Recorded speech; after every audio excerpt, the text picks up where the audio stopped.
is sponsored by Air Comfort Service Heating, Cooling, and Insulation. Air Comfort Service is proud to support Greater St. Louis Honor Flight. Sign your veteran up for their Honor Flight today at gslhonorflight.org. And for HVAC services, aircomfortservice.com. That is exactly what I needed to hear. Thank God someone here knows what they're talking about. That's us. That's right. Gotta love this American ride. All right, you need to take the time and get the full picture.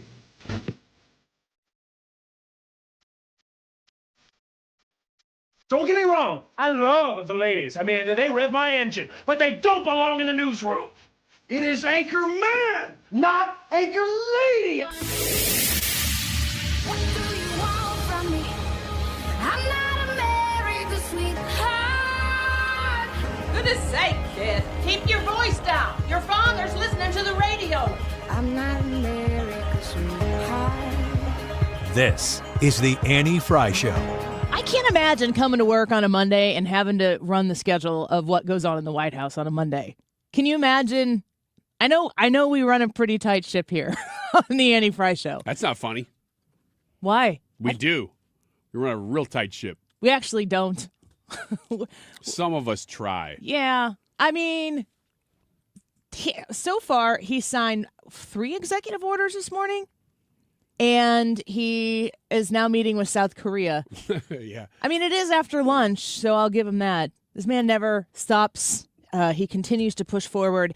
And he was talking about something that is certainly near and dear to, I was going to say people in Illinois, but I think it matters to people who are here in St. Louis, Missouri, people who are near the Illinois border. When you have a state next door that is so stupidly incompetent on how to actually maintain a safe atmosphere for the taxpayers, the citizens of your state, all because you're trying to win some political points. I don't even know why he tries to win political points. J.B. Pritzker just buys what he wants, including the governor's seat, probably for the 3rd time in the row. I think Pritzker is going to he hasn't officially declared yet that he's running for re-election, right? I don't think he's officially declared. He talks about it, but he certainly hasn't said, I'm not running. He's certainly not kicking the door open for the next Democrat primary. If Illinois has to go through a Democratic primary right now, that is the best case scenario for a Republican to get in that governor's seat, because you're going to have Democrats who really want to win that governor's seat fight with each other, and they're going to have to answer to questions about things like cashless bail and the Safety Act. You know, the thing where really, really terrible bad guys do bad things. They commit crimes. Our men and women in blue risk their lives to go in and find the bad guys, arrest the bad guys, and the judge is like, you're going to be charged with murder or something like that. And they're like, we'll see you in a few months. And then they let them go. It's insanity, isn't it? Well, the president was talking about it today and signing an executive order about it from the Oval Office. To say exactly what this is? Of course. So as you've consistently identified, sir, cashless bail policies are a key driver of the disorder we see on city streets all over America. Catch and release system allows criminals to keep going back out onto the street and reoffending. What this executive order does, it charges your attorney general with identifying jurisdictions all over the country that have cashless bail policies, and then it withholds or revokes federal funds and grants that are flowing to those jurisdictions to ensure that we're only supporting the people who have reasonable common sense policies around crime. So what area does it cover? Potentially anywhere that has a cashless bail policy. So some of the largest cities, some of the most left-wing states in America Almost have adopted. all of them, right? Illinois would be a great example of that, sir. Oh, they have a great cashless bail. You don't even have to go to court sometimes. No, Illinois, I love that state. It's a great state, but it's run so badly by Pritzker. They threw him out of the family business, and he becomes governor.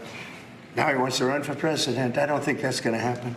Okay, we'll sign right here, right? So the president now signing that executive order, if you caught the caveat there, it's that if you are a place that has cashless bail, they're going to stop funding. They're defunding the cashless bail entities. And the only one that they talked about was our beloved state of Illinois. Would people in Missouri, in Iowa, in Indiana, in Wisconsin, in Kentucky, would they be safer if Illinois had a little common sense and was able to actually put their criminals, their bad guys, their recidivists in jail and keep them there before they have to show up for a court date? Yes. It would benefit everybody that is around here, but also it's going to cripple the governor and his position on victimizer rights. In the state of Illinois, we ask people to come here to get abortions, to flee from the countries that they want to cross into this country from, to live there, to live here and to stay here without any sort of adherence to some sort of legal standard we set for being in this country legally. So you can come here to get an abortion. You can come here to hide from law enforcement. You come here to commit crimes. Seriously, that is the reason you come to Illinois. Why do you leave Illinois? To reestablish a business, to flee from high taxes, to flee from feeling unsafe, working in your communities, living in your communities, visiting and touring in your communities. J.B. Pritzker is the worst of the worst. And now we've been saying that on this show since J.B. Pritzker has been in office. But now he's the national poster boy for the stupidest kind of policies that you can muster. You also come to Illinois to hide from gerrymandering somehow. I'm not sure I follow that, but that has happened. And if you're drunk. Pritzker we don't know whether he's going to be a governor for a third term or not. No kings in Illinois. But we just know that Pritzker is keeping his options open if his nation needs him to run for something higher. That's the way we put it in Illinois, because we know that we have free speech and we can say anything we want, but we also don't want to say anything negative about our dear leader, no kings. I want to say all negative things, even some that I'm not allowed to articulate here. This is free speech space. No. It's not. The government limits it. Even though this here space is owned by the public. Some might call this the public square. I cannot say what I want to say. Isn't that interesting? There's certain words I know that we can't quite say. I want to say all of them about J.B. Pritzker. Ah, okay. That's the conundrum here. 7 deadly words. I feel as though my rights are being squashed. Don't you understand? It's for the children, though. That's true. It is for the children. So President Trump in the Oval Office tipping off the first executive order by our narrator, Will Scharf. So cool to see him there doing his thing. Talking about defunding those entities that have cashless bail as a policy. Now, another huge thing, you can't have a press conference with Donald Trump without listening to him talk about how safe he's made Washington, D.C. You can't have a discussion without him going back and giving you the latest statistics on what taking over Washington, D.C. in a law and order way, what that has done for the district and for the people who actually live there. He's always talking about, you got these people who come in and go, and then they'll commute to D.C. They still have to live in a crime-ridden place. They commute to D.C., but there are a lot of people who actually live there and have lived there for a very long time, and they are not comfortable. Just like if you're somebody who's lived in St. Louis, we know this story. We don't have to have Donald Trump explain to us what this life is like.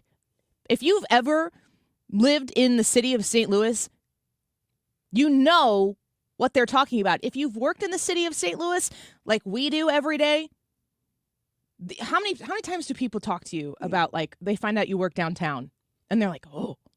Oh, always. 100% of the time, people have some sort of reaction to working downtown. It's usually negative. It's yes. President Trump understands that there are areas in this country who are just crime-ridden just by the virtue of their existence at this point. And yes, I think everybody but Tulsa is run by Democrats. And I honestly think Oklahoma might be the only state that doesn't have a single, there are no Democrats in Tulsa. That tracks. So, it's like, I really want to vet the Republicans that are running against Tulsa. Like, would they look like Democrats compared to the rest of the Republicans in that state? But all of these cities that are just beholden by the crime that has flourished under the leadership that is there, St. Louis keeps getting thrown out there in the conversation because they're like, St. Louis is in a red state and St. Louis is a disaster. Like, it's not, you think that they're like, you're going to go a direction and be like, nope. St. Louis is making the conversation because it is a crime-ridden crap hole because of what it's been made to be. Oh, but that one is a red state. We're going to talk to Catherine Hanaway, the newly appointed Missouri Attorney General, at 1:30, and I'm going to ask her about that. You're the law and order person in this state now. What do you think about what the president is doing here in the district, and what can we see in St. Louis to mimic this or repeat this? Like, where is law and order in Missouri, which a lot of people would point to the whole entity of Missouri and go, it's doing pretty well. Not if you're in a blue city. The blue city policies trump the red stateness of Missouri. And we know that here because you don't have to go terribly far and you just escape it. It's like a different land. You go to St. Charles County, some of these different, I was in Warrenton, which was far away from Illinois for a baseball tournament a few weekends ago. And it's just beautiful. Like all of these areas, they're just absolutely beautiful Americana. And St. Louis should be a beautiful American city, and it's being ruined by Democrat policies. So what are we going to see in areas around the country when it comes to what the president has done in the district? And I'm really excited to see this for two particular reasons, of which I will let the president of the United States tell you now. You really want to be asked to go. You know, I hate to barge in on a city and then be treated horribly by corrupt politicians and bad politicians like a guy like Pritzker. He ought to spend more time in the gym, actually. This guy is a disaster. Gavin Newsom's a disaster. When we went, we saved Los Angeles. You wouldn't have been able to have the Olympics in Los Angeles. You're barely able to have it now. They did lose 25,000 houses to a fire that should have never occurred because they didn't let the water come down from the Pacific Northwest, which you guys don't want to write about. President Trump is saying right there, he's calling out two governors. Of course, J.B. Pritzker, who he says needs to spend a little more time in the gym. I kind of wonder if Gavin Newsom needs to spend a little less, but I digress. You're talking about two governors here who we've seen Gavin Newsom sue the White House for sending the National Guard in to get Los Angeles or whatever in Southern California in order. And Newsom loses that lawsuit. And they're like, no, Trump's in charge of the National Guard. National Guard. Now what you hear President Trump saying is, we are defunding the places who have cashless bail in place. Hello, Illinois, we're talking to you. But he adds on, we're not just going to send people in. J.B. Pritzker is going to have to say please. And I'm so excited about this because this is a haymaker in a political campaign year, not just for J.B. Pritzker, because if J.B. Pritzker becomes the governor again, nobody should be surprised. It would be Shockwave City if J.B. Pritzker loses re-election in Illinois with all of his Scrooge McDuck gold doubloons piled up that he swims around in every night when he goes home to the governor's mansion in to Chicago. He doesn't know where Springfield is. When you see J.B. Pritzker potentially lose his third term re-election because he says to Trump one of two things. No, we don't want your safety here. I'm not asking you for that because we don't want it. That is a lose-lose situation for J.B. Pritzker and the governor. It is a win for the people of Illinois, and it will be a win for everybody around this country who is beholden, be a blue city in a blue state or a blue city in a red state like St. Louis, Missouri, where we are right now. Donald Trump's putting the pressure on, and he says, if you say please, we're coming in, and we're cleaning up the city. Are you ready for it? I know in St. Louis, I sure am, and I bet you are too. You'd love to be able to come down to a flourishing St. Louis city once again, wouldn't you?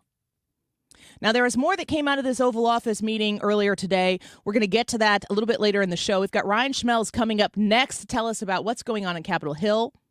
The YouTube live chat poll for today has to do with something else that the president spoke about, and we'll dive into it a little bit. I need to know from you, should the burning of the American flag be punishable by 1 year in jail? Yes or no? The president says it should. Now, there's going to be some legal battles over this, but I just want to know from you, would you like to see the burning of the American flag be punishable by 1 year in jail? Yes or no? Let us know why you think the way you do. A lot of people saying, ooh, gosh, First Amendment might get in the way of this one. Do you want to see it? Go to the Annie Fry YouTube channel and vote. Ryan Schmelz, Fox News Radio, Capitol Hill and White House correspondent, next. Step on the stones, flesh becomes one. The Retirement Advisory Group is online at retirementkey.com.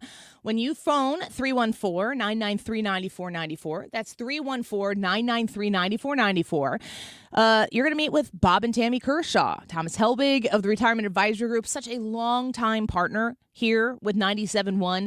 And with our show now going on over 8 years, we're so grateful for the opportunity to have people that we can connect you with that are experts at their craft. And you want somebody who can help you prepare for retirement when you get to that point where the decision is kind of upon you.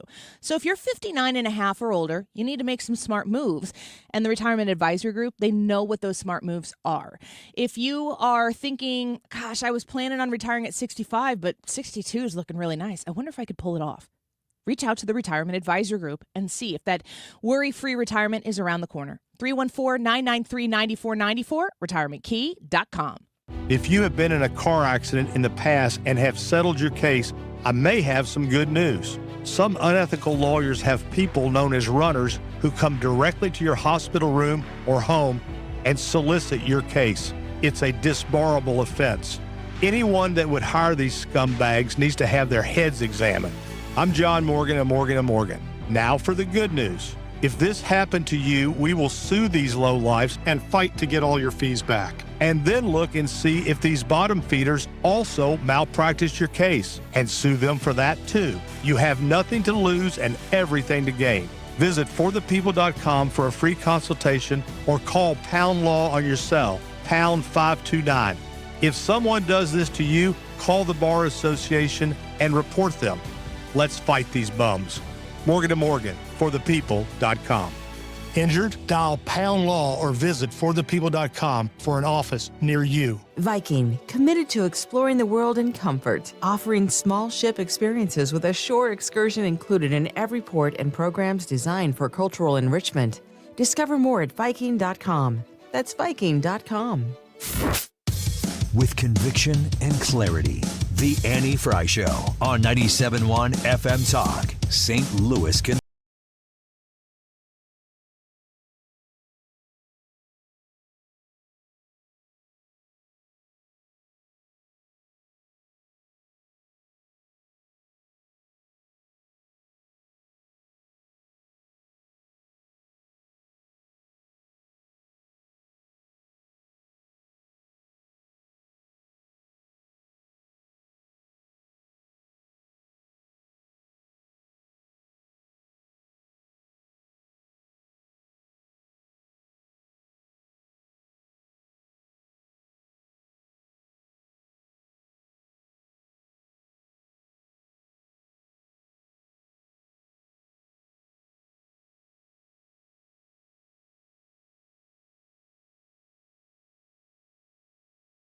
Why have Democrats gerrymandered their states aggressively over the past 10 to 20 years? If you look, for example, at the popular vote in a lot of these states, and Massachusetts, where 32% of the residents of Massachusetts voted for Republicans, 0 Republican federal representatives. So we're not trying to sort of, all we're doing, frankly, is trying to make the situation a little bit more fair on a national scale. The Democrats have gerrymandered their states really aggressively. We think there are opportunities to push back against that, and that's really all we're doing. So, yeah, the vice president talking about gerrymandering. We've seen so much discussion about this. We're going to bring our friend Ryan Schmelz back on with us, Fox News Radio, Capitol Hill and White House correspondent. Ryan, welcome back. Looking great. Hope you had a good, safe weekend there in Washington, D.C. J.D. Vance, the vice president, talking about gerrymandering. Here's the first question I have for you, because you're covering Capitol Hill. Is this a state issue where the state legislatures need to do things, or how does the federal government, Congress, on Capitol Hill factor into what gets done next? I mean, for the most part, it's a completely a state issue. States are given the opportunity to set their own election laws and do things the way that they want to. There are some federal laws out there that might prevent states from being able to go certain places. But at the same time, if there was going to be some type of federal statute on this, it would require likely a vote from Congress. And one of the things you are hearing right now, and that's being floated by members of Congress, is this idea of putting out legislation that would ban nationwide redistricting in mid-decade levels. So you're hearing this a lot from blue state Republicans and red state Democrats who obviously are facing this threat of watching their state redistrict to the point that their seats might not be safe in the upcoming midterm election. So they've been pushing this idea of getting rid of mid-decade redistricting altogether at a nationwide level. Ryan Schmelz speaking with us right now. So you're saying it's pretty much at the state level, but I think this is a really interesting opportunity to look at how states really do, like the election process and everything really should reside with the states. There's not a whole lot of federalization that goes along with it. Do you see, does a lot of does the speaker have a lot to do with guiding and pushing, okay, Texas, you go hard on the gas pedal here, and maybe Missouri, you let off, although the president seemed to think Missouri should jump all in, which it looks like they are. Is there guidance from a party standpoint on this? There can be. I don't think in this case we're hearing a lot from Speaker Johnson and some of the other members of GOP leadership, whether it's the House or the Senate. But you are hearing it a lot when it comes to President Trump. He's told Texas to go all in on its redistricting effort. He has apparently also talked to Ohio and some other states about a possible redistricting effort. I believe J.D. Vance was actually in Indiana not too long ago, meeting with now Governor Braun, and there was the idea of that potentially getting brought up and those two discussing a redistricting effort in Indiana. So it seems like for the most part, a lot of this is being done by the executive branch. So President Trump's been kind of the one who's been ordering Republicans to go down this road. And when it comes to Democrats, there is some party leadership involved. Ken Martin was involved with California's effort to redistrict, and Governor Gavin Newsom has been kind of the one who's been leading on that front. Ryan Schmelz speaking with us right now. So it looks like my understanding, Ryan, is that the Texas efforts to redistrict, which could give Republicans 5 new seats, and my understanding is Jasmine Crockett would be moved out of her district. She could certainly run again, but it would be a tougher haul for her to win the new district that she'd reside in.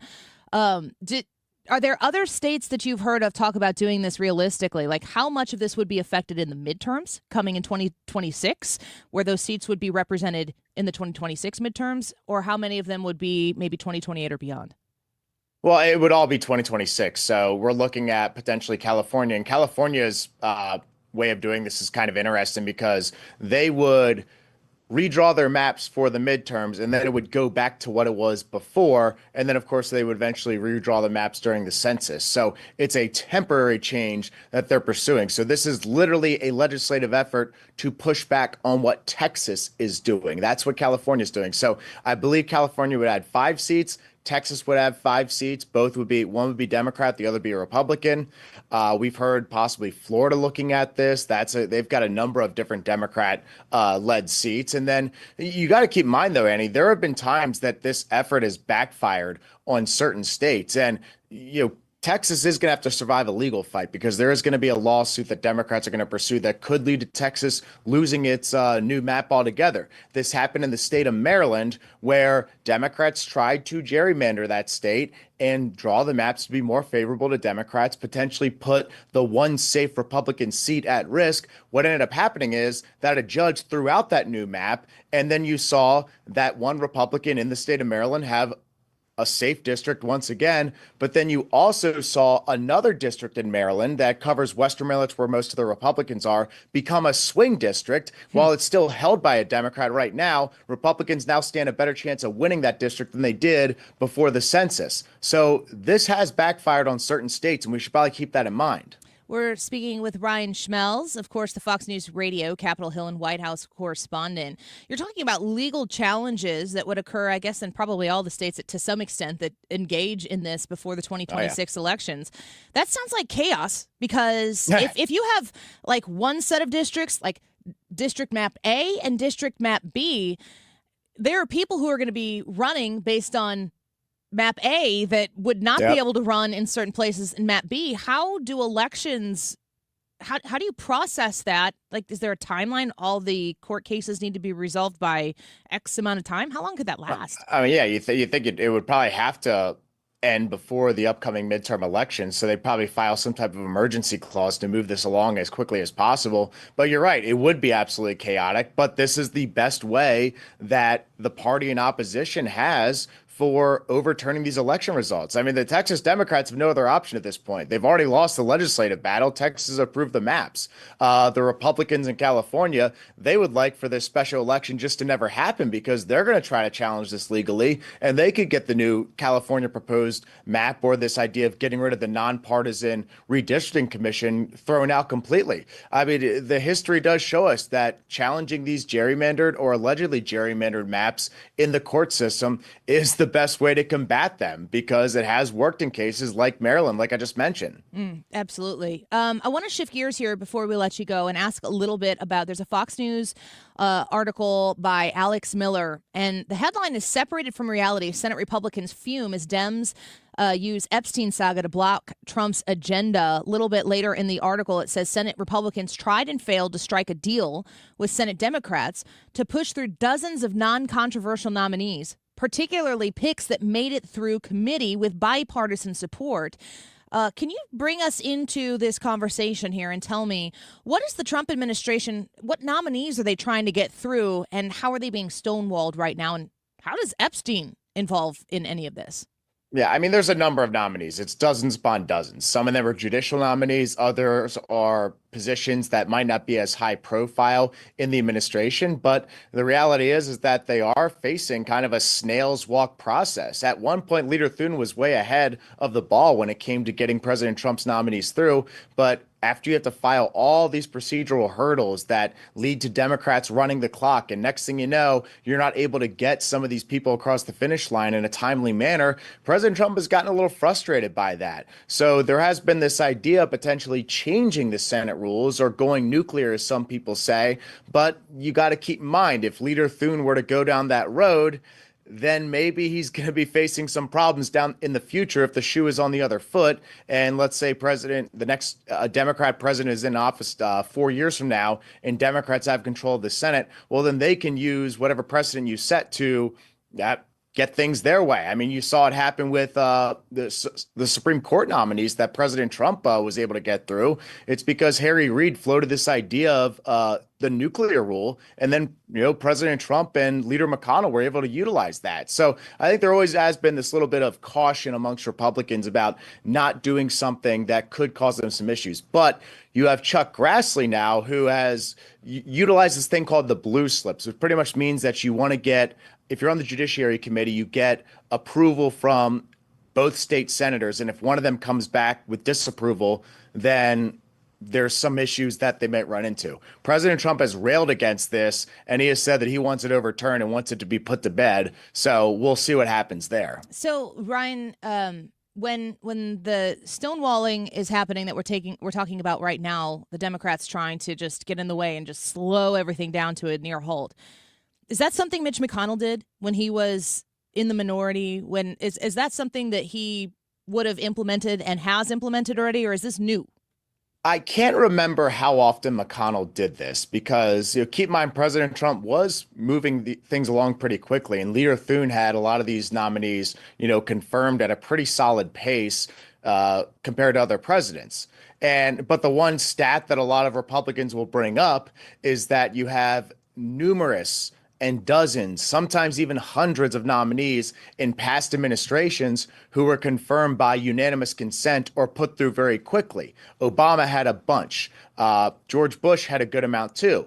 Then you had, President Biden had, it was in the dozens, probably like 60 or so. The first Trump administration had a number in the 50s. Well, they haven't done a single one in the current Trump administration. So that's where the frustration is. Well, we appreciate you for the update, of course. Ryan Schmelz from D.C., thank you for being with us. We look forward to talking to you again soon. It sounds good, Annie. Thank you. Take care. Bye-bye. The Fox News Radio Capitol Hill and White House correspondent Ryan Schmelz speaking with us. And just two huge issues right now that we're watching unfold. The gerrymandering thing, the redistricting thing, that's an interesting example of how there are two perspectives on any given issue. Of course, people thinking that Texas is working on a gerrymander process in order to make sure that they can secure more seats in the midterm.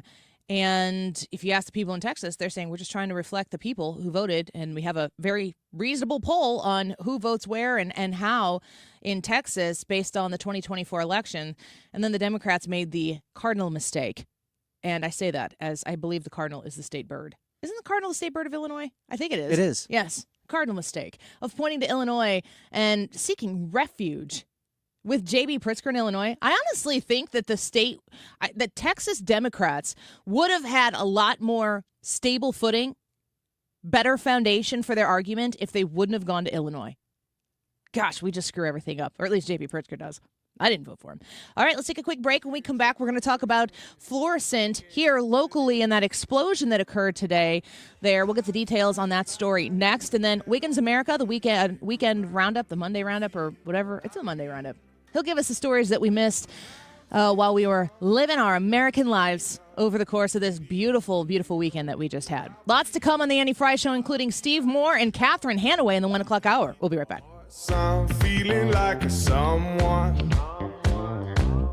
I'll be riding shotgun. If you suffer from burning, tingling, or pay special attention as we discuss neuropathy with Dr. Patton, D.C. Doctor, what is neuropathy? Peripheral neuropathy is nerve damage to the feet and legs. What are the symptoms? The symptoms are numbness, burning, tingling, pain, and loss of balance. Is neuropathy treatable? It's absolutely treatable, and we have amazing results. If you have burning, tingling, numbness, coldness in your feet or hands or balance issues, call us at Comprehensive Integrated Health today for a nerve damage screening. The screening will tell if you're at risk for serious complications and if you're a candidate for our cutting-edge treatment program. Don't wait until your symptoms are so severe nothing can be done. End-stage neuropathy leaves people confined to walkers, wheelchairs, and even amputations. The first 10 callers will receive a free nerve damage screening. Call 636-538-5188. That's 636-538-5188 for your free nerve damage screening. 636-538-5188. Stewart's American Mortgage, Bagel Loan, 314-324-4440. Stewie's going to come hang out with us a little bit in the 2 o'clock hour, about 2:30. So if you got questions about the market, about mortgage rates, about maybe first thing I'm going to ask him is the Fed going to cut in September? Because it's almost September, and we've heard that there could be multiple cuts this year. I don't know that anybody can predict these things, but Stewie is the guy who I talk to about all of these things. And he's somebody who you can call or you can text right now and discuss your mortgage situation. 314-324-4440. 314-324-4440. That's the direct line to Stewie. And you ask him about a bagel loan. Now, a bagel loan is a mortgage that you're going to get brand new or refi that comes with no costs in closing costs. No dollars spent by you to close this deal. It's going to make the refinance actually a sensible thing to do because a lot of times it seems punitive. Okay, I could lower my rate by a bit, but then I got to pay all those closing costs and it just doesn't, the math doesn't math, right? Well, it does with Stewie and the bagel loan. And he's the only guy who has a bagel loan. 314-324-4440. That's 314-324-4440. Google the bagel loan, NMLS number 226715. The YouTube live chat poll today, should the burning of the American flag be punishable by 1 year in jail? That's a yes or no question. Of course, there's a lot of opinions that you could have on this from many different angles. We'd love to know what they are. Participate in the YouTube live chat poll by typing in Annie Fry on YouTube, and today's date will come up along with our live stream. That's where you can comment and vote. 12:36, this time check is sponsored by Jerry Kelly Heating and Air Conditioning. It's time for a $98 AC tune-up. For details and a list of all station contest rules, visit www.971talk.com/rules. Fox News National, St. Louis Local, 97.1 FM Talk.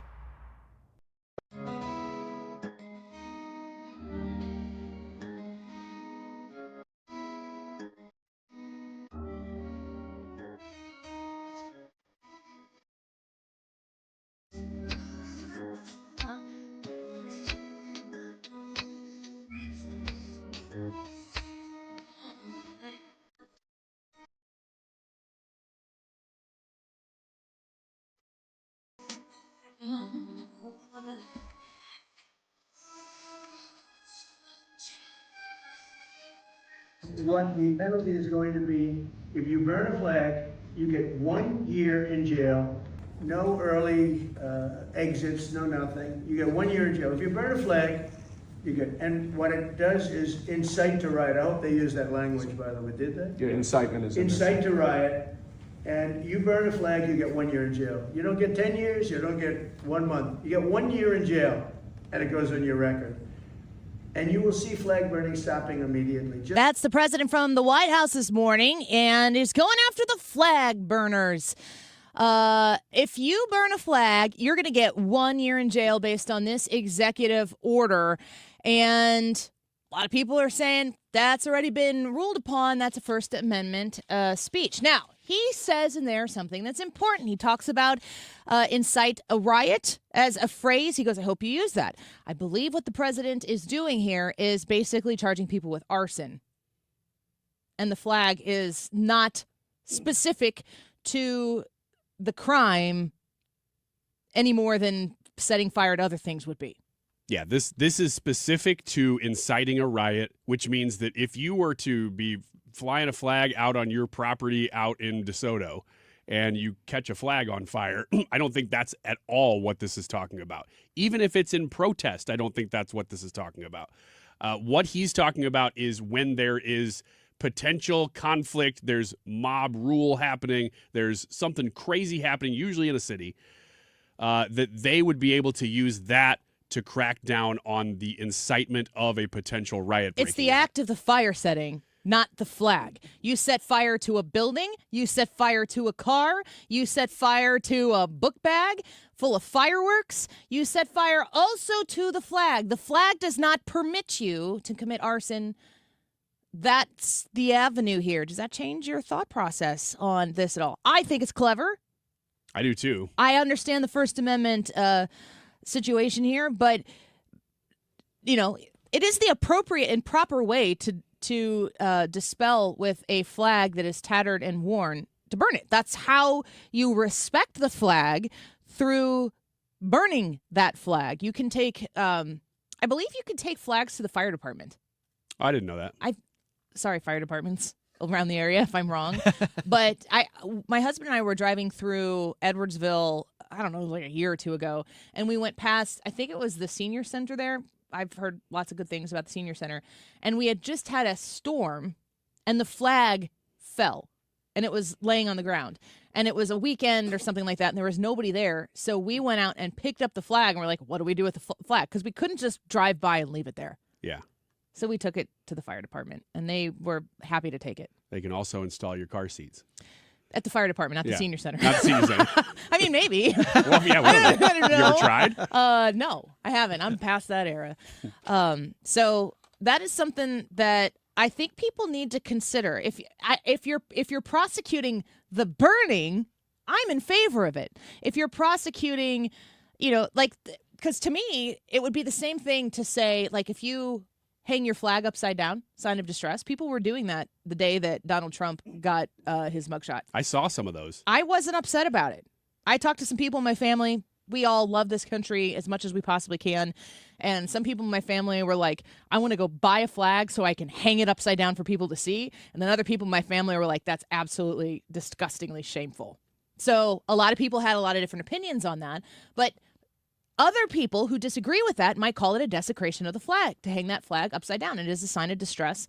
So in my mind, the choosing to protest something that's going on by inverting the flag and hanging it upside down might be seen as the same thing as the protesting of setting fire to the flag to also indicate some level of distress. However, there are flag codes. There are laws about what you can and cannot do with a flag, but I don't think that I don't know all about crime codes, but they're not going to rise to the level of arson, inciting riots, those types of things. Like, it's going to be a code violation versus an actual, violent crime. Yeah. So I think that this is very clever, and I do know that the president has brilliant legal folks working for him that could write this in a specific way. That's going to be the caveat here that might change some people's minds. But we'll see. I actually predict, I haven't looked at the results yet, I actually predict by the end of the show that our people are going to be more against this in the poll than for it. I would predict the same thing. And I'm going to say I am for this if they're punishing the arson. What this is, again, is an opportunity when a riot is a 10, it's at a 9. You're at a 9, you're at an 8. It's about to get there. Yeah. And this is where they go, oh, wait, we could stop it a step beforehand. That's how he's using it. I don't think that if a riot is happening and someone burns the American flag, they're like, it's go time. But I do think it's one way to get another moron off the street for doing things that they're not supposed to be doing. Before we take a break and get to the Monday Roundup in Wiggins America, just a little bit from a KSDK report here. This is something that people in our chat are talking about as well. Author Hunter Basler from KSDK, numerous firefighters from both the Florissant Valley Fire Protection District and the Black Jack Fire Protection District are responding to reports of a possible home explosion north of St. Louis. Did you guys feel this at all? I didn't. No. I saw it on the news when I walked in on, is that Channel 2? Probably.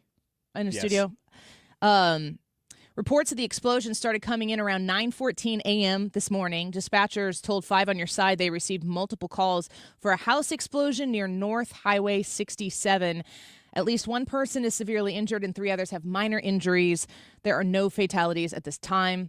So there is this did develop here recently. A house exploded. I have my suspicions as to why a house just explodes, but we have to wait and see. So. Yeah. I wonder how many of you all felt that, or if you've got any thoughts on it. Join us on the Annie Fry YouTube channel, and you can discuss the Monday Roundup next with Wiggins America. Did we miss much this weekend? Soft stories, or wow, you're not going to believe this? I would say it's helpful hint kind of stories more than it is hard news. Helpful hints? Helpful hints. Wow, how do you turn the radio station to anything else from that tease? Oh, man, it's good stuff. It's not getting better. Let's just, this is about to be the most amazing segment you've ever heard on radio ever. Yeah, I think going into it, we could say that. Once we're done, we'll see. Well, you guys should tell us how you felt about it. Yeah, you should log on and tell us. That's what Either I way, do. we're all winners. Also, should the burning of the American flag be punishable by 1 year in jail? Yes or no? Hit us up on the Annie Fry YouTube channel. Vote. The poll is right there in the live chat, and we want to know what you think. Leave the comments. We'll be right back. Scott Jennings here. I'm excited to be part of the St. Louis conservative conversation, cutting through the noise with unfiltered common sense. Scott Jennings, St. Louis conservative, on 97.1 FM Talk.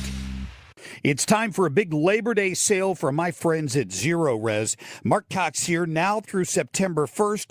Get this Labor Day special, 3 rooms, Zero Resified for $119. Plus, they'll throw in a free hallway.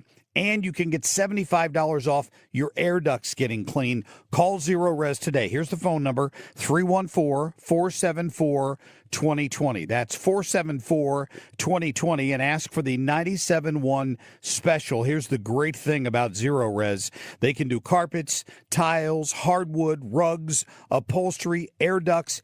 Every surface in your home can be Zero Resified, so it's time to call my cleaning pros at Zero Res. They can get it done. A 4.9 rating on Google, over 5,800 reviews. Call 314-474-2020 or go to ZeroResSTL.com. Spell it backward or forward, it spells the same, Zero Res. I always get asked, when's the best time of the year to purchase an air conditioning and heating system for your home? My response is always the same. If you call me and have a free consultation on your needs and based on your budget, it's always a good time. There's never a bad time. You don't fear my pricing. I try to buy as much as I can at the start of the season, and anything we have left over, it's still a discounted price to you. So if you're looking or you're waiting before winter, because we all put it off, man. We all put it off. None of us like to spend money. But if you know you're going to be doing something before winter, call me, Bart Inman. One easy number in Missouri and Illinois. It's 314-293-2600. Or on the internet, bartinman.com. That is Bart with a B, Inman with an I.com. God bless. Live, local, and conservative. It's the Annie Fry Show. 97.1 FM Talk. Wiggins. Monday Roundup. Yeah. This here's the wildest ride in the wilderness. All right, I said I was going to help you out, and this is how I'm going to do it. Help us out? Mm-hmm. Oh, like the people. I'm going to help you, well, you and anybody listening, really, which includes you because you're listening. Thanks. You can just talk back. Not always listening. I've got some good news and some bad news. Bad news is... Always. Wait, first. Are you a bad news, good news? What goes first if someone says good and bad? Oh, bad always. Ethan? Tend to be bad, but I think it also depends on the severity of it. Brad? I usually send the bad news first. Who's like, give me the good news first? Who are you people? I don't know, because I would think that I might be the only person that would say that, and I maybe would. I'm not. If anybody in this room was going to do it, it would have been you. There are times Because you would just leave after the good that news. that's Be like, exactly all right. I want. We have a meeting with our boss. Give me the good news, and then I just leave. I've Steve done will send that. us emails that are like, the show's sounding great. I really like this. And then he hits us with all the other things. And Ryan literally replied the last time he sent that. He's like, I stopped reading after the first paragraph. First sentence, Like, yeah. you're doing great. That's exactly what I did. But I still like bad news first, so I'm going to give you the bad news first. The bad news is that a new study out of Harvard has established a link between eating potatoes and an increased risk in developing diabetes. Is that because potatoes are often cooked with oil and cheese and butter and fat? No. It is because they are so high in carbs and so prevalent. Well, yeah, but carbs, potatoes, they're, what are those, nightshades or whatever they're called? There's a lot of good things that come along with eating potatoes, too. Is that all these people ate? Well, you haven't heard the good news yet. So that was the bad news. It's another study that says eat more potatoes. The good news is eat anything you want. You're French gonna die. fries now as good as eggs. No, the good news is that the specific kind of potato matters. Sweet potato. No, this is just regular potatoes. They're not talking about sweet potatoes. Sweet potatoes are like a different category. Those are much better for you. But in regular potatoes, the people that developed the diabetes were mainly eating... diabetes? Yep. Are you speaking of yourself? Diabetes. They Here's just a quick clarification. You are the diabetic in the room. Borderline.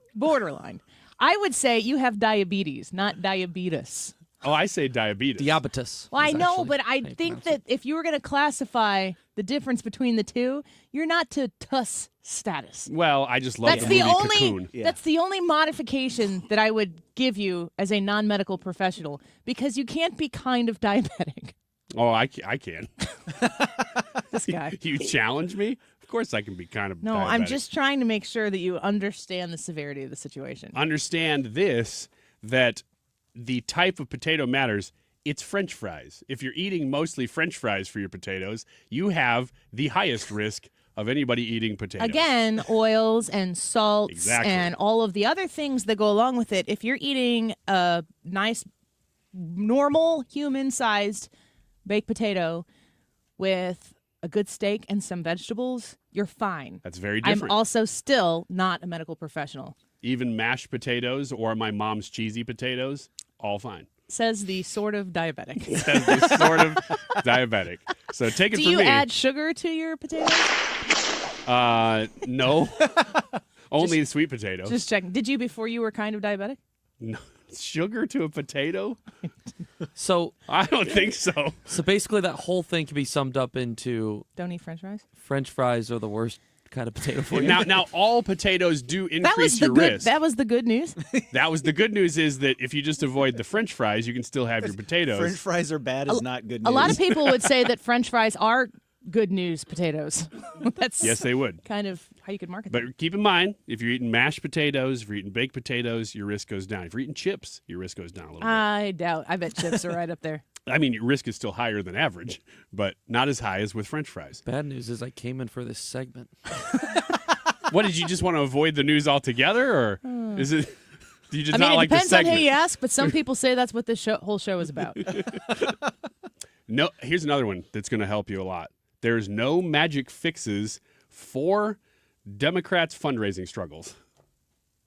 Not exactly pertaining to you It's personally. because they've tried them all, They have tried all of them. and they're getting exposed. And this guy that none of us really, I mean, we're in this business, we barely know the guy's name. Ken Martin is the chair of the Democrat National Committee, and he is currently in, quote unquote, the fight for his life to keep that position because, according to ABC News, big Democrat donors are unhappy with the direction of their own party and not writing checks.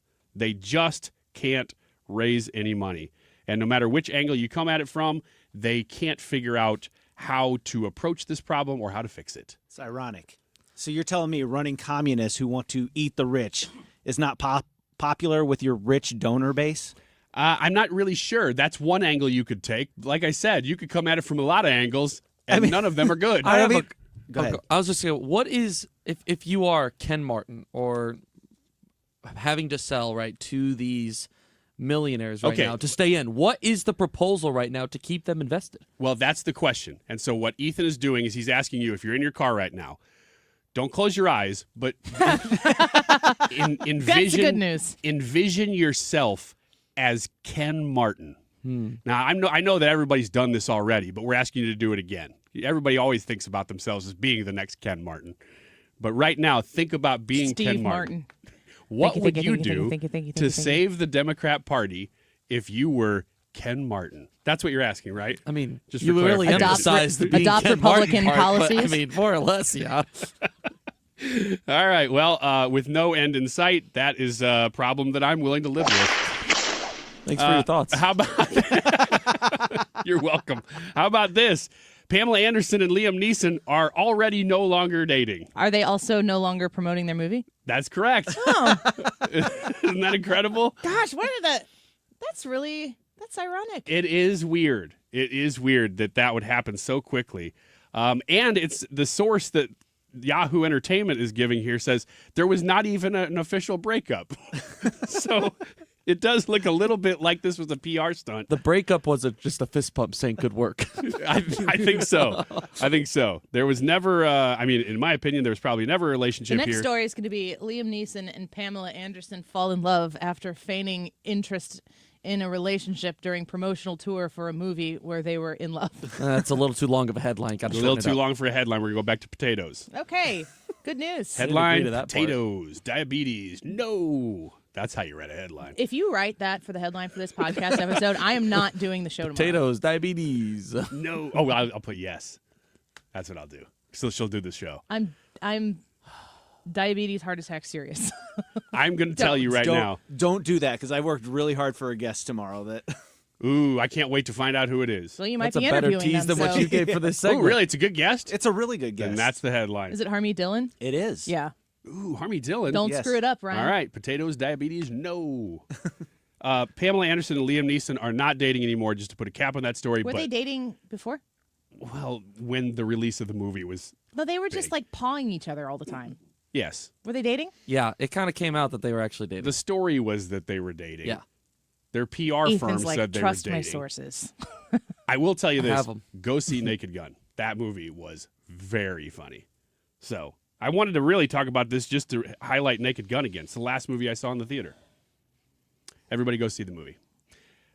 We have not enough time for another story, but just enough Is time that because for me to tell you about Do you have that. any more stories? I have one more. What is it? It's about You're stalling. You it's don't have about another Marvel story. stuff, and it's just all involved, and I don't want to get into it in 10 seconds.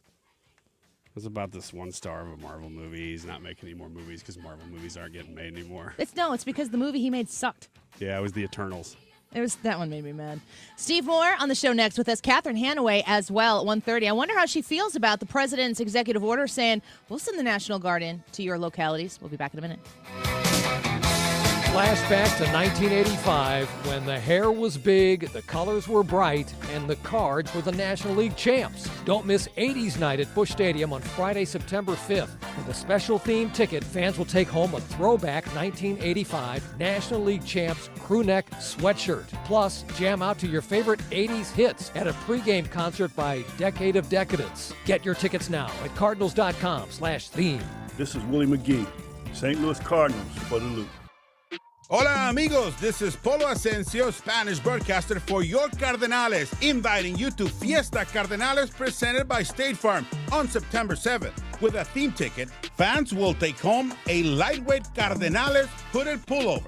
Don't miss a special heritage celebration in Budweiser Terrace before the game.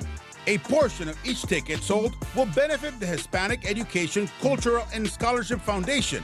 For tickets or details, visit cardinals.com/fiesta. The Dittemore Group, Tammy Dittemore, I've been a little text exchanging with her about getting my house ready to sell. And I just my favorite thing about Tammy Dittamore and her team is just how real they are about things, realistic. They understand that, like, the way you live in your home right now isn't how you're going to present it to people when they want to imagine it's their home that they're living in. And yes, throw you a massive offer to buy the house from you. They get the whole process, and they don't have... They just make you feel comfortable in those conversations where you're like, oh, gosh, you don't want someone coming in and critique your house. Well, guess what, folks? You're going to have people come in and critique your house. They're going to be potential buyers, and you want them giving you positive critiques. So you need experts to help you get there so that you have competing offers, right? That's how the whole process works. When you call 618-531-4652, you're going to get connected to the Dittamore Group, and they are the best in the business, Missouri and Illinois alike, online at thedittamore.com. Start your day refreshed with a delicious breakfast sandwich deal from Quick Trip. Choose from classics like the sausage, egg, and cheese croissant, the ham, egg, and cheese biscuit, or the melty bacon, egg, and cheese grilled cheese. And get ready to really wake up because it comes with any small Red Bull of your choice, all for $5. Woo! Let's go! That's any breakfast sandwich. Plus a Red Bull for just $5. Yeah! QT. More than a gas station. Baby's gone! Cardinals fans, FanDuel Sports Network is your home of the Cardinals. That ball was mashed. And there are more ways to watch this season. Holy cow! Subscribe directly to FanDuel Sports Network to stream the Cardinals without blackouts. How about that play? Or watch through a TV provider. Incredible! Including DirecTV, Spectrum, Xfinity, Fubo, and more. He got him! Learn more at cardinals.com/TV. Ball game! It couldn't have worked out any better for the Cardinals. KFTK FM Florissant from the Kaufman Townsley St. Louis's Injury Lawyers Studio. Call 314-500-5000. That's 314-500-5000. All on the free Odyssey app. Boosting federal enforcement. I'm Therese Crowley, Fox News. President Trump signing a series of executive orders in the Oval Office and taking questions for over an hour on expanding his federal crime enforcement from D.C. with the move to eliminate cashless bail for suspects in any jurisdiction by threatening to revoke federal funding. Somebody kills somebody, they go in, don't worry about it, no cash, come back in a couple of months, we'll give you a trial. You never see the person again. And, I mean, they kill people and they get out. Cashless bail. They thought it was discriminatory to make people put up money because they just killed 3 people lying on a street. President Trump says to critics who call him a dictator, he's a man with common sense. And when you see what's happening in our cities and send in troops, instead of being praised, they say you're trying to take over the republic. But President Trump suggests Chicago is next on his federal enforcement list, which he calls a disaster and a killing field. Illinois Democrat Governor J.B. Pritzker responds with a video on X of himself walking along the Chicago lakefront. I don't know who in Washington thinks that Chicago is some sort of hellhole, but you may need to look inward. But President Trump notes that since the D.C. federal criminal enforcement, there have been no murders in the district for 11 days. Washington was the most dangerous place in this country, and now, you know what? It's probably the safest place in our country. Everyone's starting to come here. He's meeting with the South Korean president now. Mexican drug lord Ismael El Mayo Zambada pleads guilty to federal drug trafficking charges. The Sinaloa cartel leader before a federal judge in Brooklyn for a change of plea hearing after prosecutors said they wouldn't seek the death penalty. Prosecutors say the Sinaloa cartel evolved into the world's largest drug trafficking group under the leadership of Zambada and co-founder Joaquin El Chapo Guzman, with hitmen who carried out assassinations, kidnappings, and torture. America's listening to Fox News. Hey, it's Mike Rowe, and if you want to do business with a company that actually stands for something, switch to Pure Talk. I did. Sure, I appreciate being on America's most dependable 5G network with unlimited talk and text for just $20 a month, but what I really appreciate is Pure Talk's commitment to our military and to our skilled workforce. That matters to me. Save 50% off your first month when you dial pound 250 and say keyword Mike Rowe. Pure Talk, a wireless company that actually stands for something. Sometimes an identity threat is a ring of professional hackers. And sometimes it's an overworked accountant who forgot to encrypt their connection while sending bank details. I need a coffee. And you need LifeLock because your info is in endless places. It only takes one mistake to expose you to identity theft. LifeLock monitors hundreds of millions of data points a second. If your identity is stolen, we'll fix it, guaranteed, or your money back. Save up to 40% your first year with promo code NEWS at LifeLock.com. Terms apply.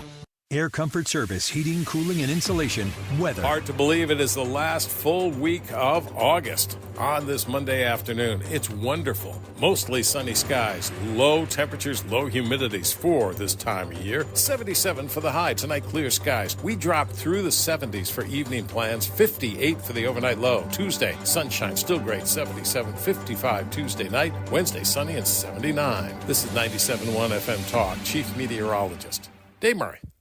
You're listening to the Annie Fry Show live, sponsored by Air Comfort Service Heating, Cooling, and Insulation. If you need a new air conditioner installed this summer, call a company you can trust to install your AC properly. That will get your home cool and comfortable fast. For a free estimate on a new air conditioner, visit aircomfortservice.com. Annie Fry, Ryan Wiggins, Brad Ray. That's us. That's right. Gotta love this American ride. What do you want from me? I'm not America's sweetheart. For goodness sake, kid. Keep your voice down.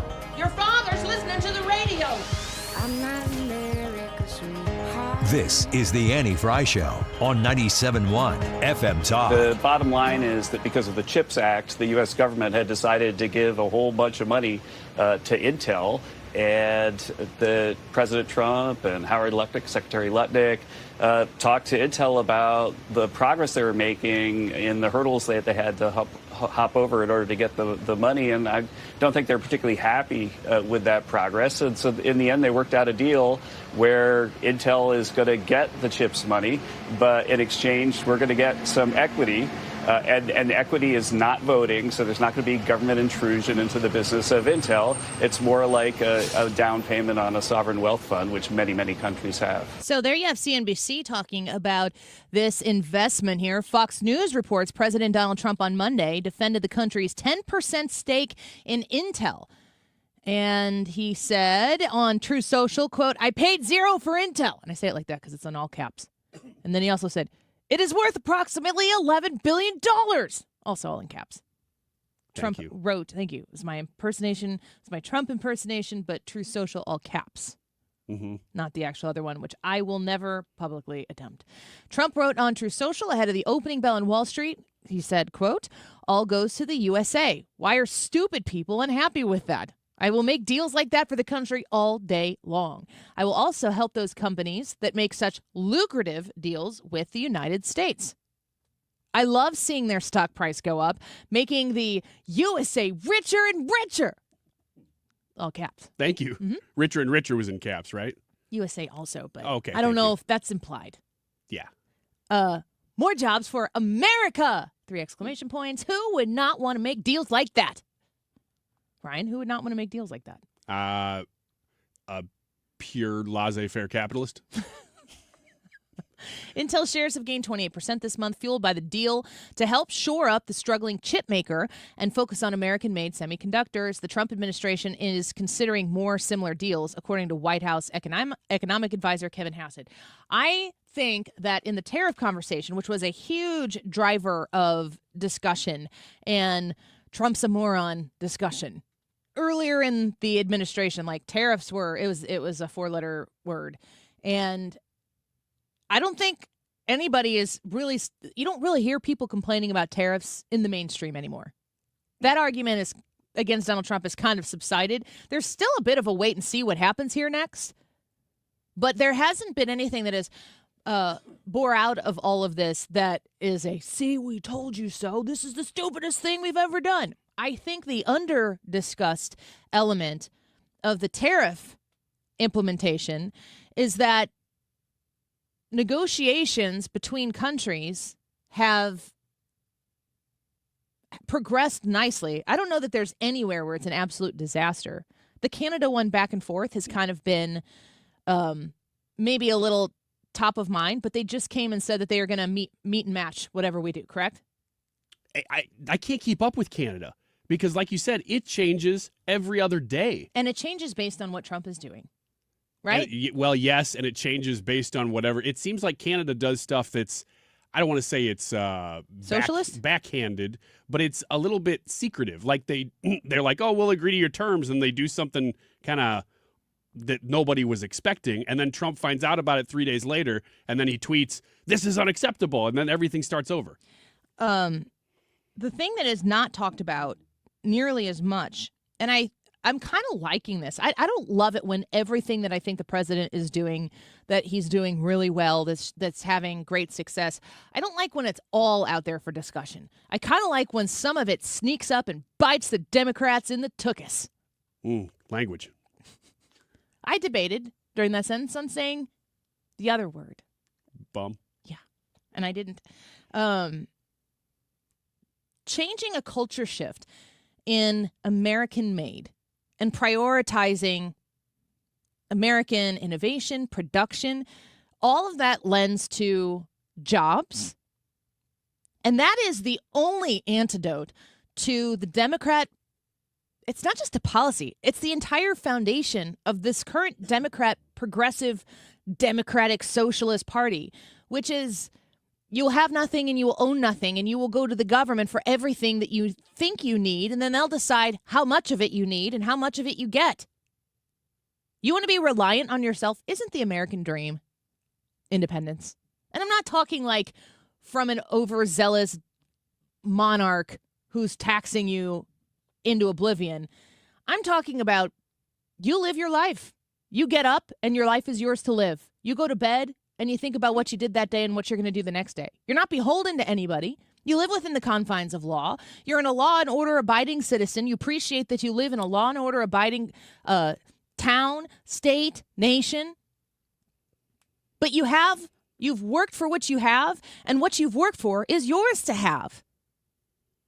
Isn't that really the American dream? Because it used to be kind of codified in this idea of like three beds, 2.5 bathrooms, 2.5 kids per household, where you used to be able to have a single income home that could provide enough for everyone to have the things that they need and a happy independent lifestyle. Well, now we've got, thank you to the feminist movement, 2 incomes in a home is not enough to buy groceries in many cases. That's where we've gotten, because the government has expanded so big that everything costs so darn much that we can't even possibly have that idea of American independence anymore, because what the Democrat Party has sold you for so incredibly long is the idea of we are there to be your safety net. We are there to provide you for the things you need. Don't you want somebody who's going to provide for you? This is America.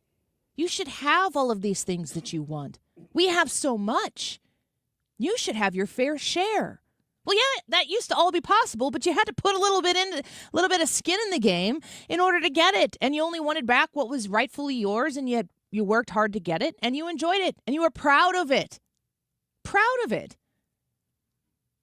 The idea that you could maybe get a leg up by working your tail off was an old-fashioned American idea. But what the Democrats have sold the American people, I always say it goes back to Barack Obama, but that's when it goes back to there for me. Because in 2008, I was 24, and I started paying attention because I saw how these things affected me and my own personal independence and my own income and everything, because I was independent at that time. Broke is a joke, but independent. You got someone out there who's saying, "Oh, you struggling? Why are you struggling? This is America. You shouldn't struggle in America." Well, no, you shouldn't. You don't have to, because opportunity exists here. But the question is, how do you get to the point where you're not struggling anymore? And Barack Obama said, the government is here to serve. The government is here for you. And people bought onto that. Remember Obama phones? Remember getting me an Obama phone? Yeah. What the heck even was an Obama phone? It's like Obama gift cards and stuff, too. Yeah.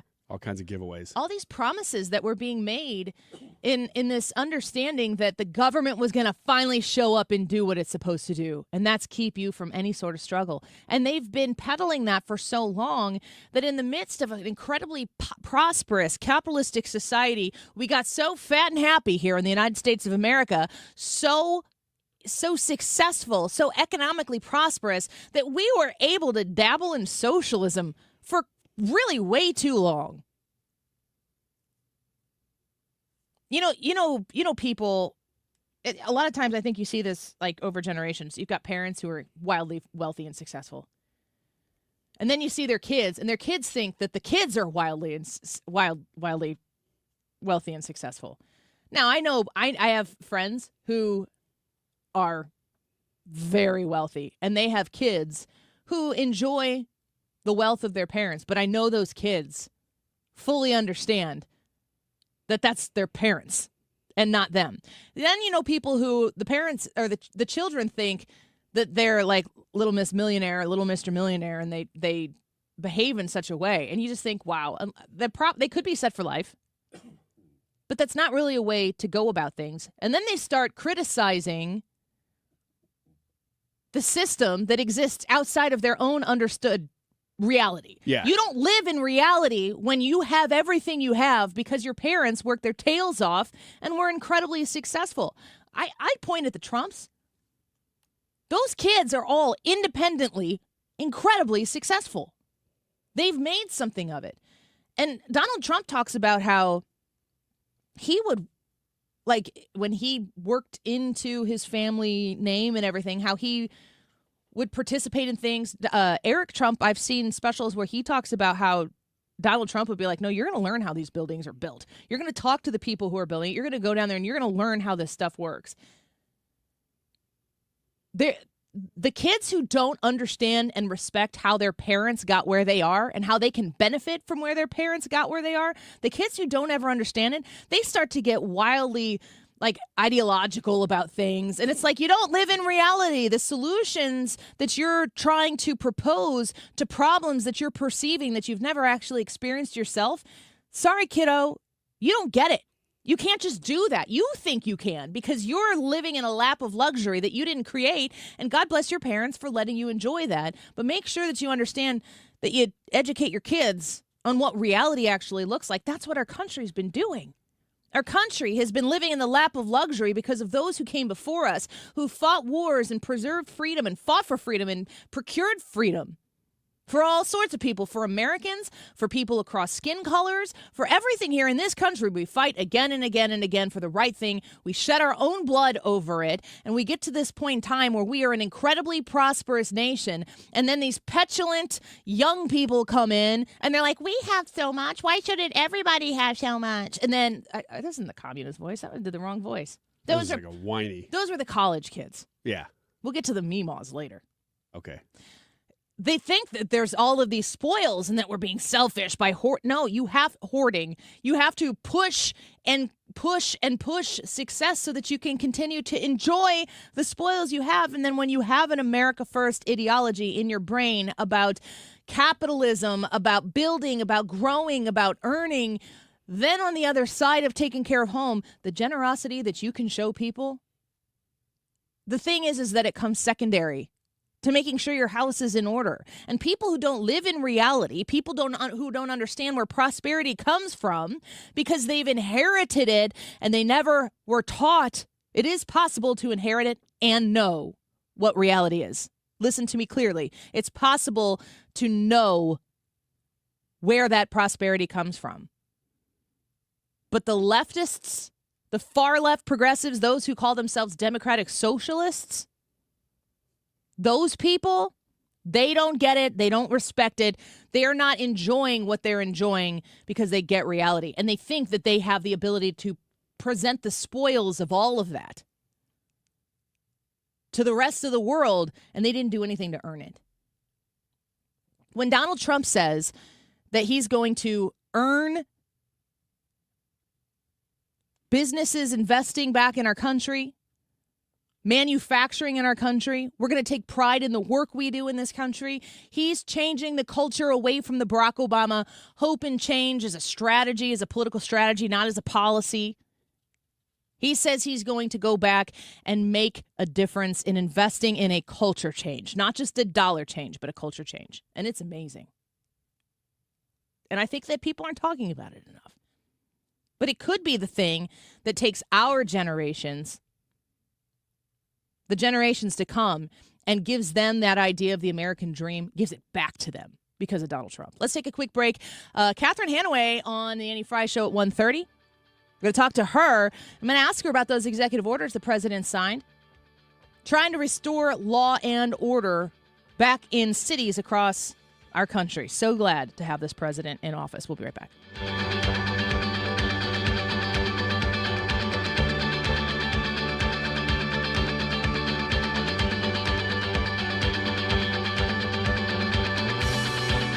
The Lutheran Elementary School Association is there to make sure that Lutheran education is accessible for you, for your child, for your grandchild. Please consider learning about Lutheran education at lisastl.org. That's Lutheran Elementary School Association, stl.org, Lisa, L-E-S-A. 34 area bi-state elementary schools, 4 high schools, and they're building a new high school that's going to open in the fall of 2026 in Franklin County in Missouri. When you send your kid to a Lutheran school, I'm doing this right now. My 4 children are in Lutheran schools, in preschool, in grade school, and in high school. When I turn my kids over to the people who are educating in those classrooms, I know what they're getting. I know what they're not getting. What a priceless opportunity to know that you can trust that they're getting a Christian education that is founded in the things that we understand that are right and wrong. You get a top-notch education, and they also provide special education in most of the schools, and the tuition assistance is a click away. Go to lisastl.org and find out about how Lutheran education can be accessible for you or for your grandchild. Go online to lisastl.org. Protect your liver and give it the support it deserves by making Active Liver from New Nordic part of your daily wellness routine. Find Active Liver in stores at your local CVS, Meijer Grocery, or online at Amazon or at newnordicusa.com. Now, back to the Annie Fry Show. Real talk for real people. 97.1 FM Talk.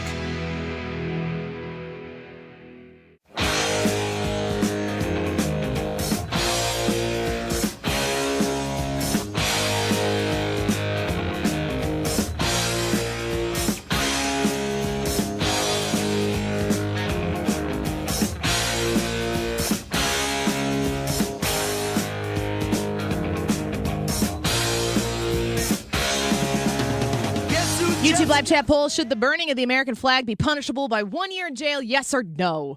The executive order coming out of the Oval Office with President Trump this morning says yes.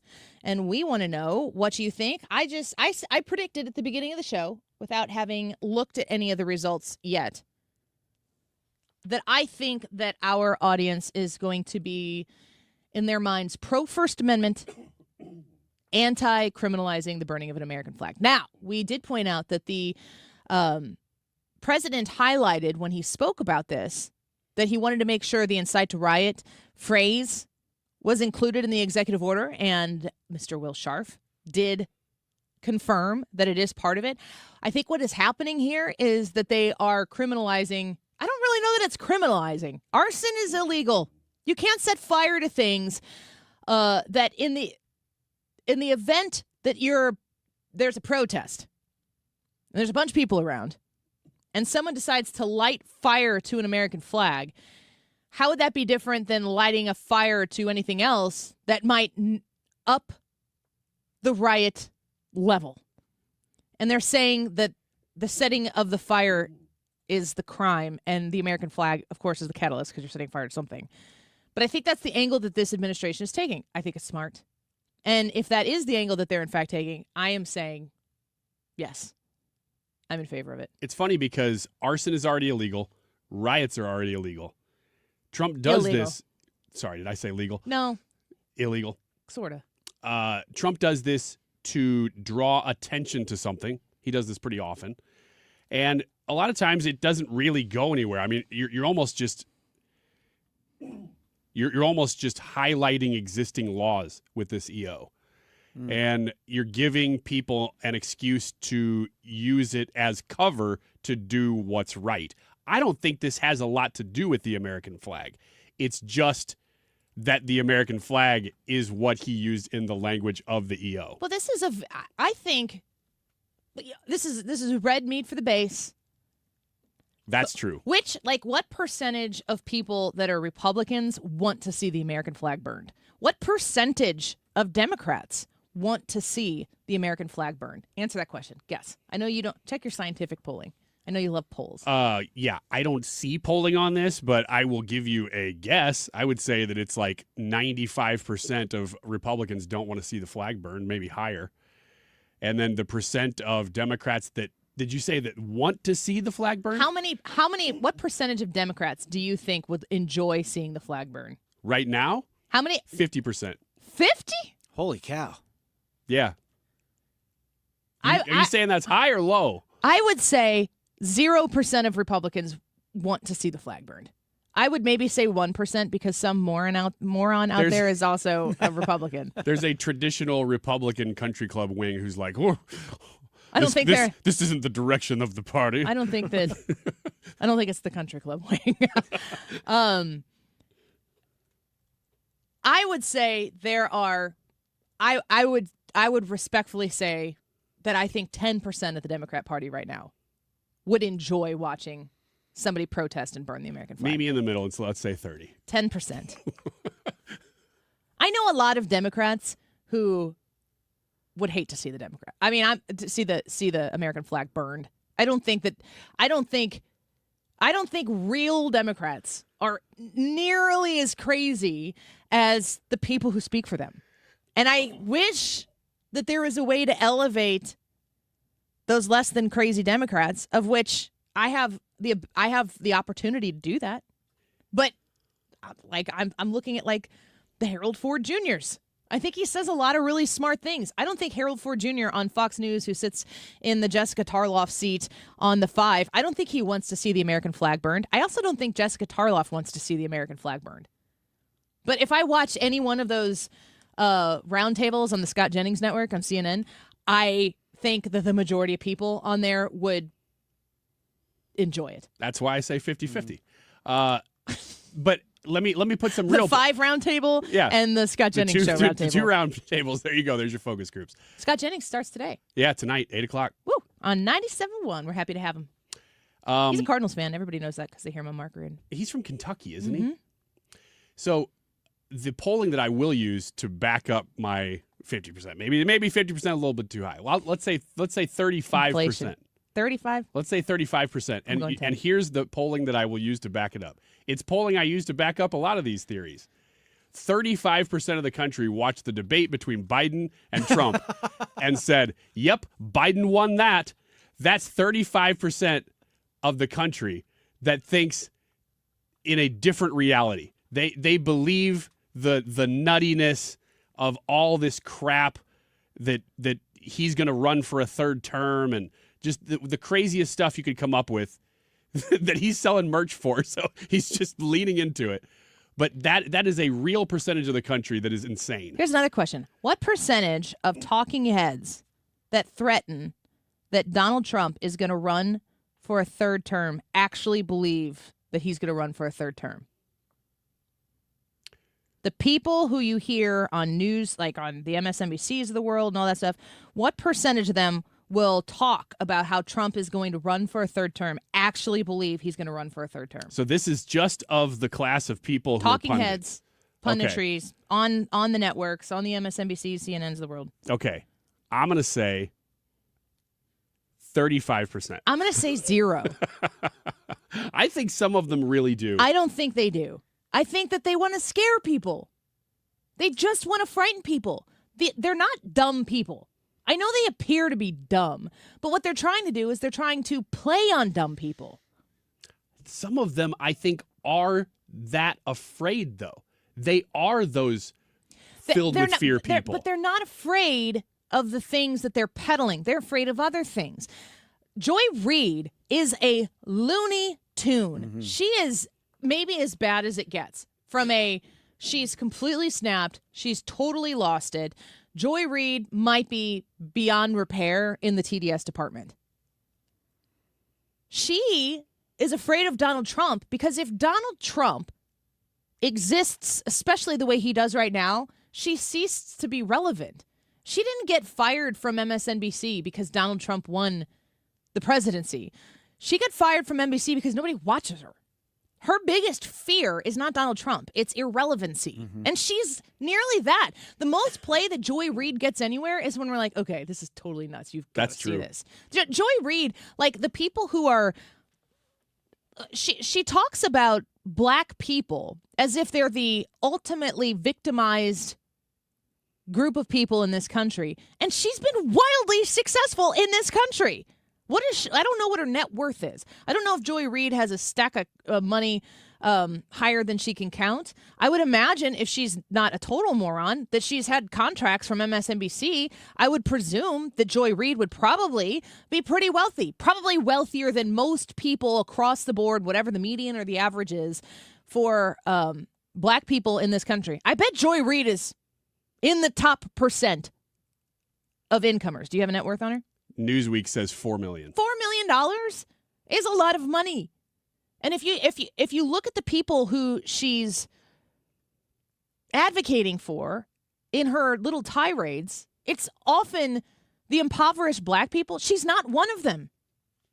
She says that Donald Trump doesn't know what Donald Trump is doing because he's not one of them. She's not one of them either. She's on the other side. She's on the greener grass, but she uses the people on the other side of the fence to get ahead. That's like the worst kind of the worst. These people who spew this fear-mongering thing that just, it's like everyone wakes up today and says, here's my exposed TDS nerve, flick it. And everyone's like, oh, it's terrible. And then they go through their day like, it's just feeling, do it again. Hit me again. It's the weirdest thing ever. Look around you. Things are obviously getting better. Is J.B. Pritzker in Chicago going to say, don't bring your law and order into my state? He is. He's going to say that. And Brandon Johnson's going to say, here, hold my Chicago beer. He's going to be even more petulant about it. And the Republicans are all going to sit around and say, see, these people are crazy. There's no moderation here. There's no middle ground here. These people hate you because if you side with them, if you side with the Republican Party because you want law and order in your streets,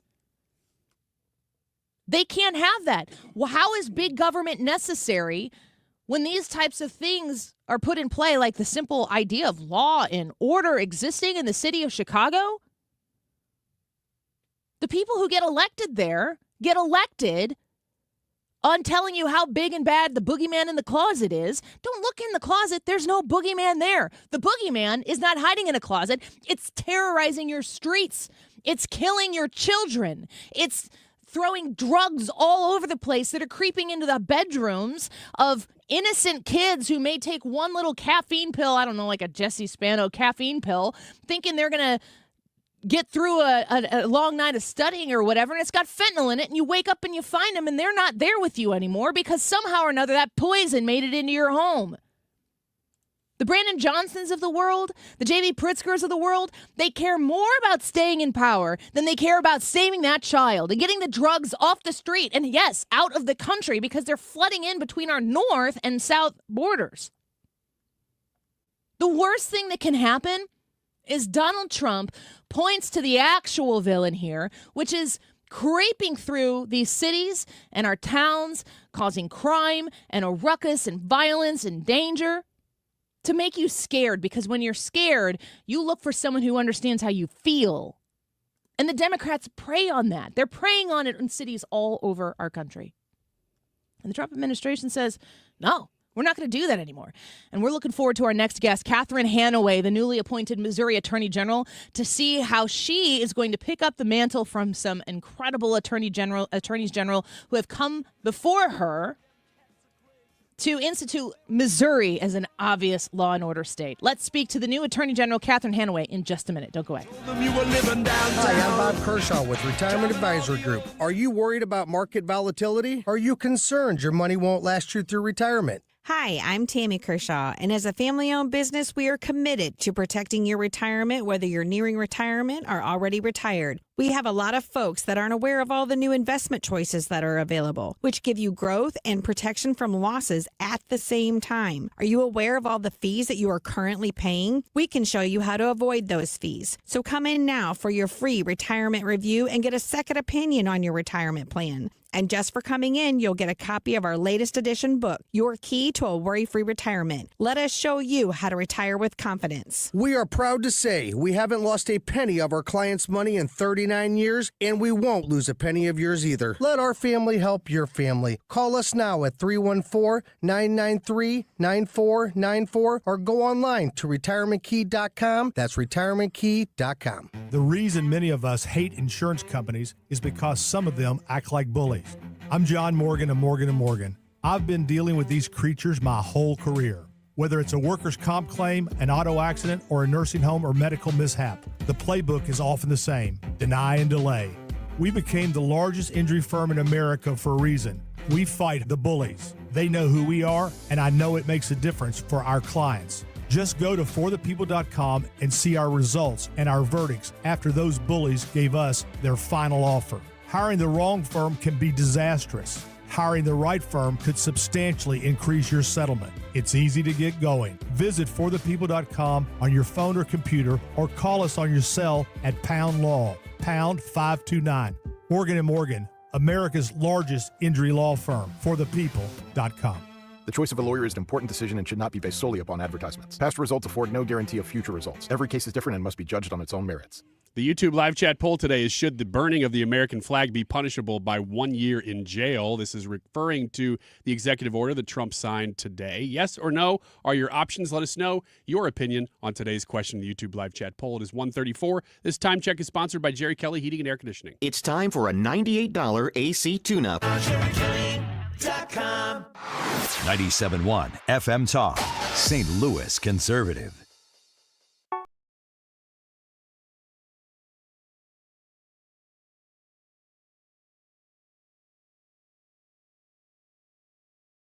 Welcome back to the Annie Fry Show. I am excited to get our next guest on with us. The newly appointed Missouri Attorney General, Catherine Hanaway, joins us now. Thank you so much for the opportunity to discuss with you your new appointment and where you intend to take this appointed statewide office. Catherine Hanaway, thanks for being here. It's good to have you. Well, Annie, it's great to be with you. I don't think you and I have ever met before. I have listened to and admired your show, but it's great to be on with you. Well, I appreciate that as well. And I'm looking forward to seeing, this position in statewide politics in Missouri is a very nationally recognized one, specifically in the last few years. I want to get an opportunity to talk about what you're going to do with this position. But talk to me a little bit about your predecessors here recently with Eric Schmidt and now Andrew Bailey. How do you view the office of the Missouri Attorney General and your responsibility in it as you've picked up this office? Well, so there is no question that Eric Schmidt and Andrew Bailey have established Missouri as the leading AG office in the country to litigate constitutional issues. And in order to be able to do that, they have recruited incredible talent. And I've already sat down. All those people are in what's called the Solicitor General's office. That's who works on constitutional issues. I've sat down with that team. It was among my very first meetings to say, I really want you to stay. I really want to keep working on the things you have been working on and leading on. I will say for an attorney general, having a president of the other party sometimes makes it easier to do some of that kind of litigation because, Biden was messing up the country and there was a lot to challenge. Now we have a president that hopefully we're working with and not against. Yeah, certainly. Being able to fast track a lot of common sense is refreshing. And it's more fun to cover this way, certainly, because it feels like we're winning more often. Now, Attorney General, that I live in the state of Illinois, and the stark contrast between how Missouri operates and how Illinois operates. Now this president is really using J.B. Pritzker as the poster boy for how to do everything wrong. He announced today. Good choice. Yeah, I know. I think so, too. Unfortunately, his executive orders that he announced today involve trying to eliminate cash bail by defunding those areas that do offer the cashless bail, I should say, among other things, like sending in more help like he's doing in the District of Columbia to other places that might want it. As a law and order person yourself, what do you think about this president's announcement today about the reestablishment and backing up of law and order in our country? I'm absolutely back the men and women in blue 100%. When I was United States Attorney, I supervised over 4,000 total cases. I personally tried criminal cases to conviction. I'm on the board of Backstoppers, the Police Foundation, the St. Louis Crime Commission. This is my passion. My passion is making Missouri as safe as we possibly can. So cashless bail, terrible idea. We just put people right back out on the street immediately after arrests who were violent criminals. So I'm very supportive of getting rid of that. Yes, we need more boots on the ground. DC is a great example. St. Louis needs help. I was thrilled to see that Eric Schmidt got the additional FBI agents to come here, but it also needs to be a visible presence. And those FBI agents don't tend to be uniformed and out on the streets.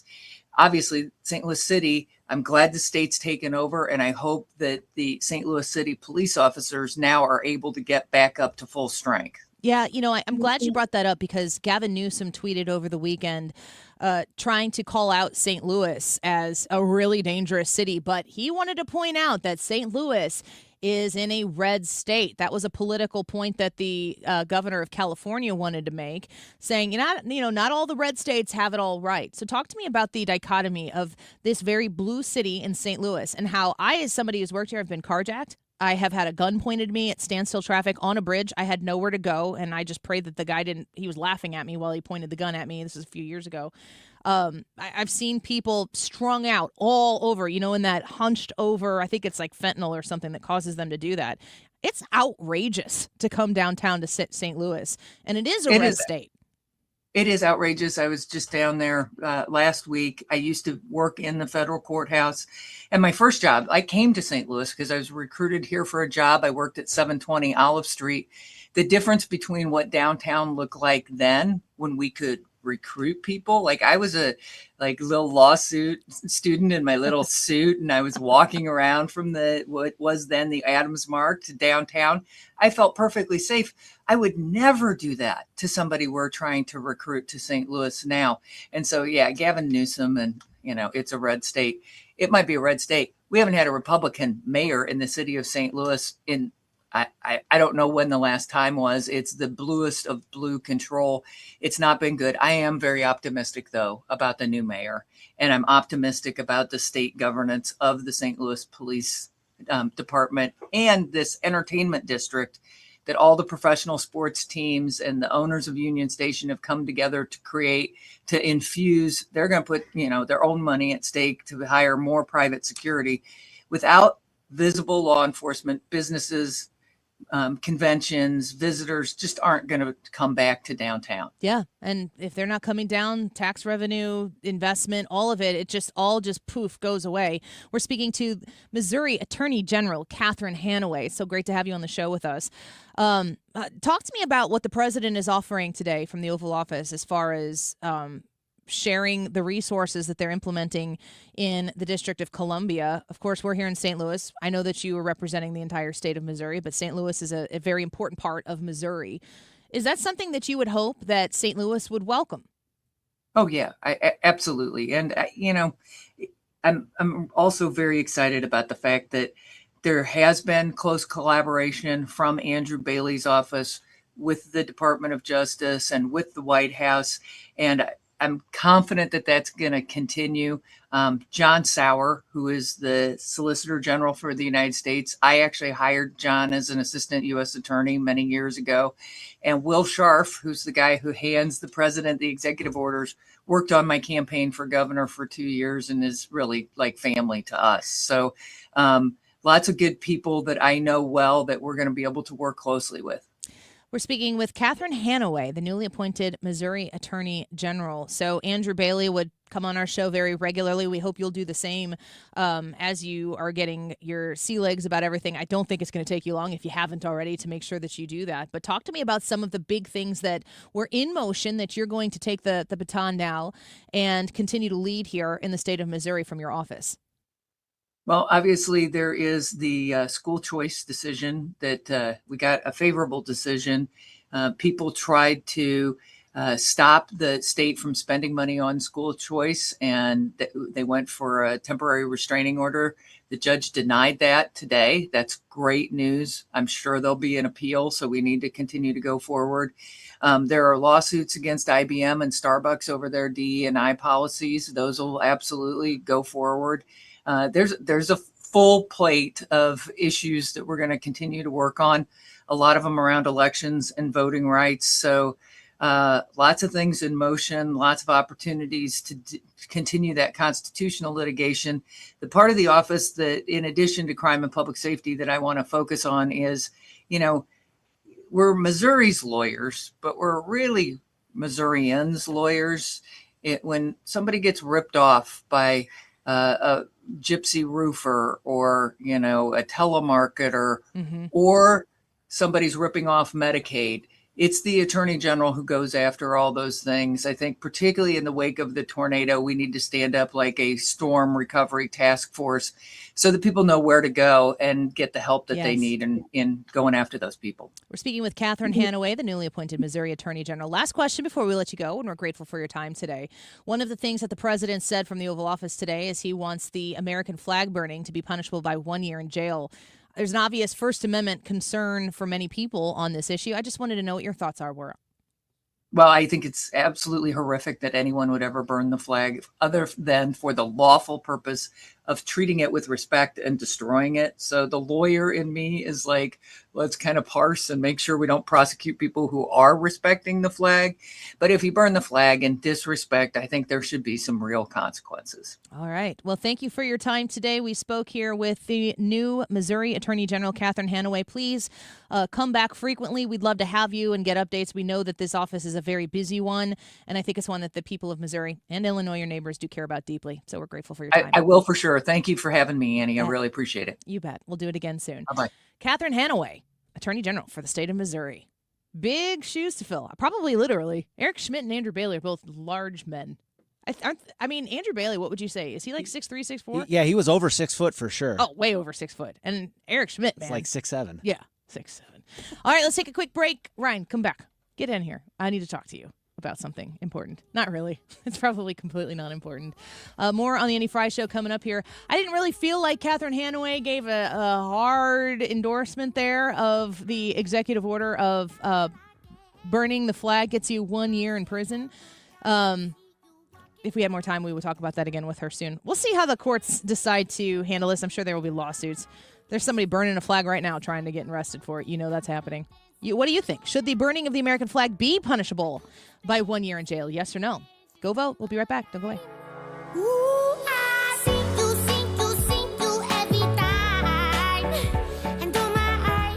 Michael's Flooring Outlet. The website is easy to find. IGotFloor.com. That's how you visit them right now. You're probably past your lunch break.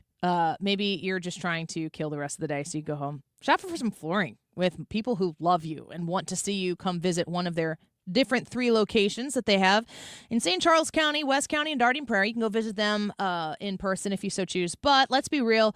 You are looking at their website right now at IGotFloor.com, and you want to learn about the products that they carry. You're thinking about renovating the basement, finally finishing up some of that space. You want a nice, lasting flooring that you can invest in that's not going to break the bank. Michael's Flooring Outlet. They're excited to meet you. Make sure you mention to them that you heard about them on 97.1 FM Talk on the Annie Fry Show when you go in. You'll quickly be treated like family, as you should. But when you care about great products, like the Mohawk Smart Strand line of carpeting, has a superior performance, which you are definitely going to want to need if you're investing in carpet. Or the Revwood Select line of flooring comes with a 10-year waterproof warranty as well. Michael's is going to have you from the beginning to the end, and you'll be a satisfied customer once you wrap it up. Find them online at IGotFloor.com. Mark Reardon isn't here to echo talking points. He challenges them. Smart, fast, and always original. The Mark Reardon Show. Weekdays at 3 on 97.1 FM Talk. St. Louis Conservative. Are you nearing retirement and don't know if you have enough money saved to retire? That is scary. Do you have a written retirement financial plan in place? Well, when it comes to retirement planning, the trusted team at Financial and Tax Architects are the best. They've helped people all over St. Louis retire with confidence. And that's what you want. You want to retire with confidence. Now, they offer a one-night, 2.5-hour adult education class called Retirement Planning 101. They hold these at colleges over the St. Louis area and in Illinois. No cost, no obligation, just learning. And at this class, you learn how to avoid costly mistakes, how to maximize your income, how to reduce taxes in retirement. So call them today, 314-888-5101, or visit fta-ria.com and take the first step toward a smarter retirement. 314-888-5101. Family focused, faith filled, always on point. It's the Annie Fry Show.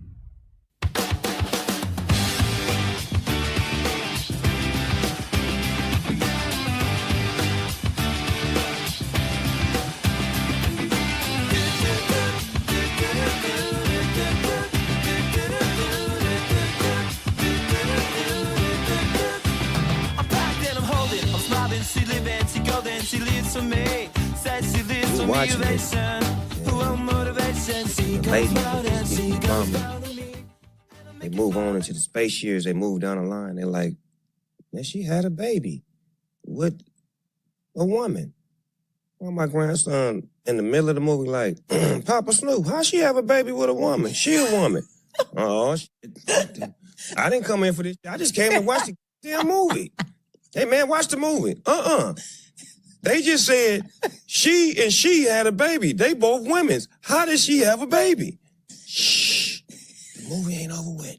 So it's like, I'm scared to go to the movies now. Like, y'all throwing me in the middle of shit that I don't have an answer for. So there you have Snoop Dogg. He's on a podcast. It's very ironic to me that he's talking about a movie. I got when did Lightyear come out? That would have been like 2022, I think.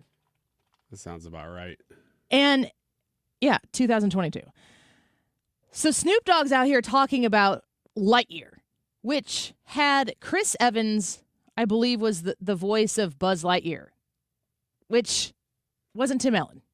No. Mistake number one. Lightyear was supposed to be the origin story of Buzz Lightyear. So it wasn't like in the timeline of Toy Story 1 through Toy Story 32 or whatever they're on right now. Yeah. It was supposed to be like Buzz Lightyear is a toy in Toy Story 1. So a toy obviously has a story. That's why people want it. This was supposed to be the story that Buzz Lightyear came from.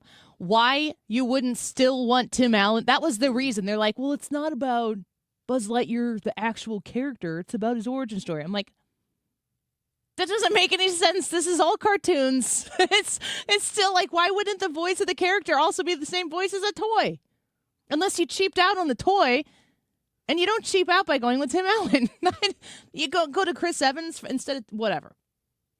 When Lightyear came out as a movie, there's this one scene in the movie, which is what Snoop Dogg is talking about.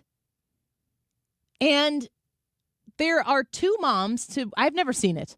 I've never watched this movie, so I can't speak from firsthand experience. But these two moms are, I think, saying goodbye to their kids going to school, and maybe the mom is taking the kid to school or whatever, and these two moms kiss, and then they move on with their day. It's not a love scene between two women. It is an everyday scene between two women who are married and raising a child. Is it a statement? It is. Was it the whole purpose of the story Lightyear? It wasn't. Until Chris Evans came out and made it the whole story of Lightyear, which is weird. I wonder what Snoop Dogg was doing in 2022 to miss all of this. I have a few ideas. I don't know what he might have been doing. So you've got Snoop Dogg coming out in 2025 saying, my kid's sitting here watching the movie, and he said, how did two women's have a baby? How do they do that? And Snoop didn't like that this was in that movie. So he's like dredging up an entire conversation that already has taken place on a massive scale, and Lightyear did terribly in the theaters. And it didn't have to. Put Tim Allen in there. People would have gone and seen it. People have been warm and fuzzy. Snoop Dogg, this is the Fox News article written on this, explained during an appearance on Sarah, is it Fontenot? It's Giving podcast that he took his grandson to see Lightyear, which features a same-sex couple. It's crazy to me that he's willing to talk about this and make this a story so outwardly. Well, because it's so common. It's such a normal thing that happens when you see something pop up on TV, whether it be in a commercial or wherever, that a kid would go, hey, and they just pick up on that thing. And you know what's funny? We talked about this movie when it was coming out. Of course, it was a big topic for a little while. And of course, how badly it did was also a topic afterwards. And I think that if you look at what he was saying there, and a lot of it was bleeped, but he says to his grandson, hey man, watch the movie. They just said she and she had a baby. They both women. How does she have a baby? And then he says, crap.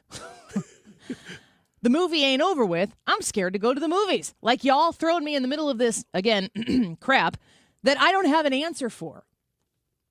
What Snoop isn't saying here is that he's not okay with gay people.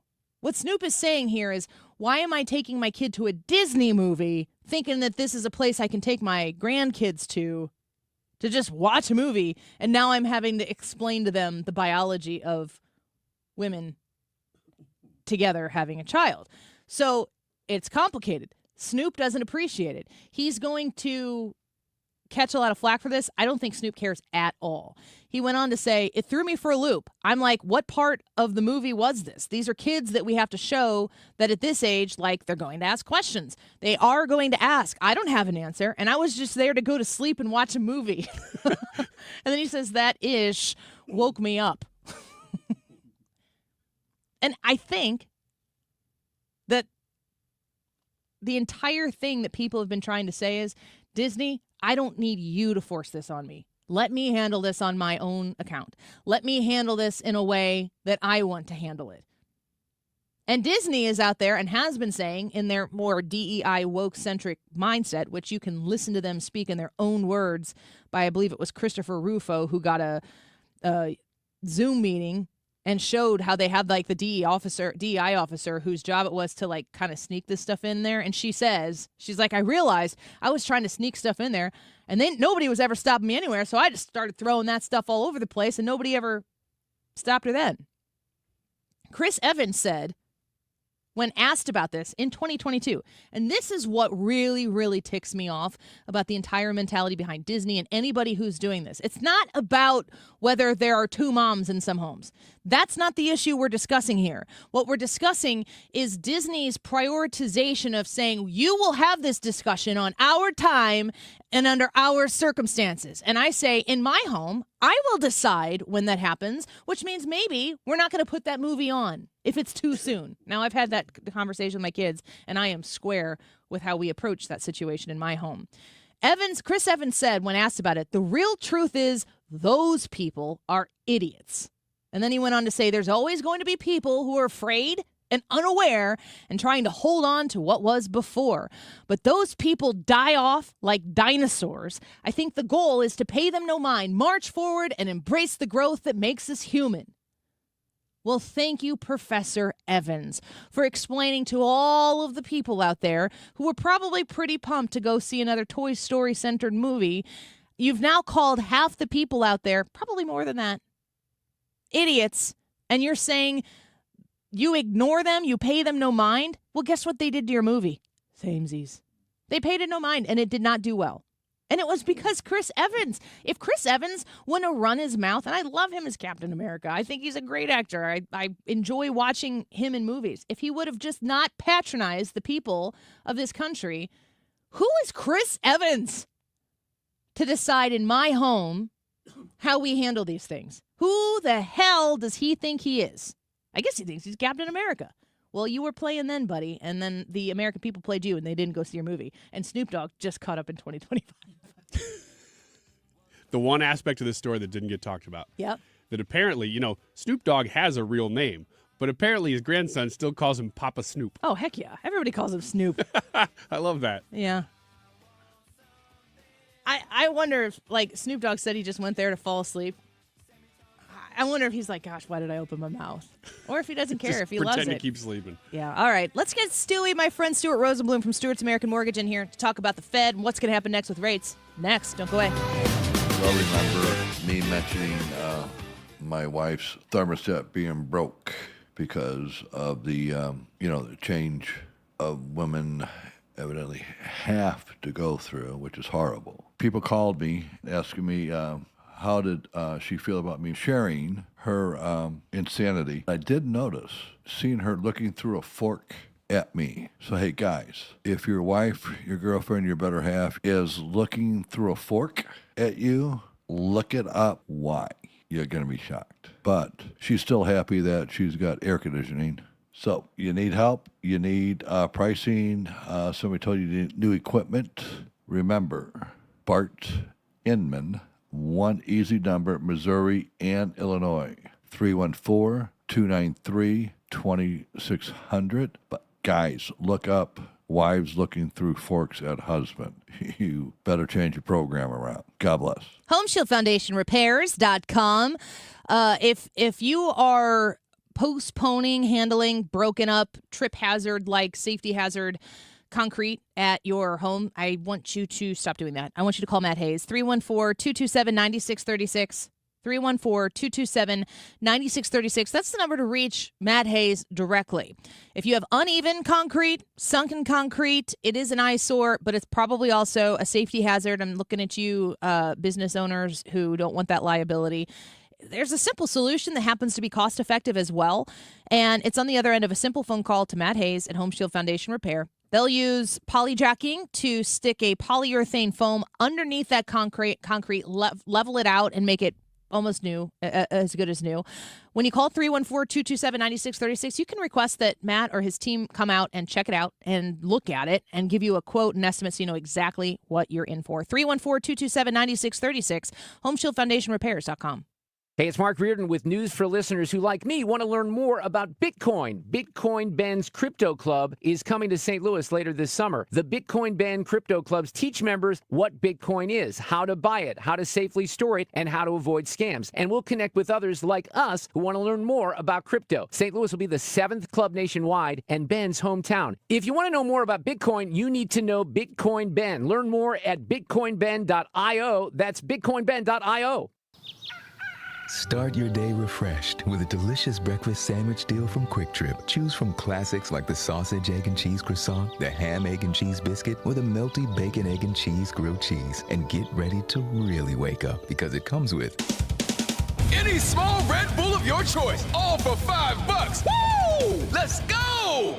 That's any breakfast sandwich. Plus a Red Bull for just $5. Yeah! QT. More than a gas station.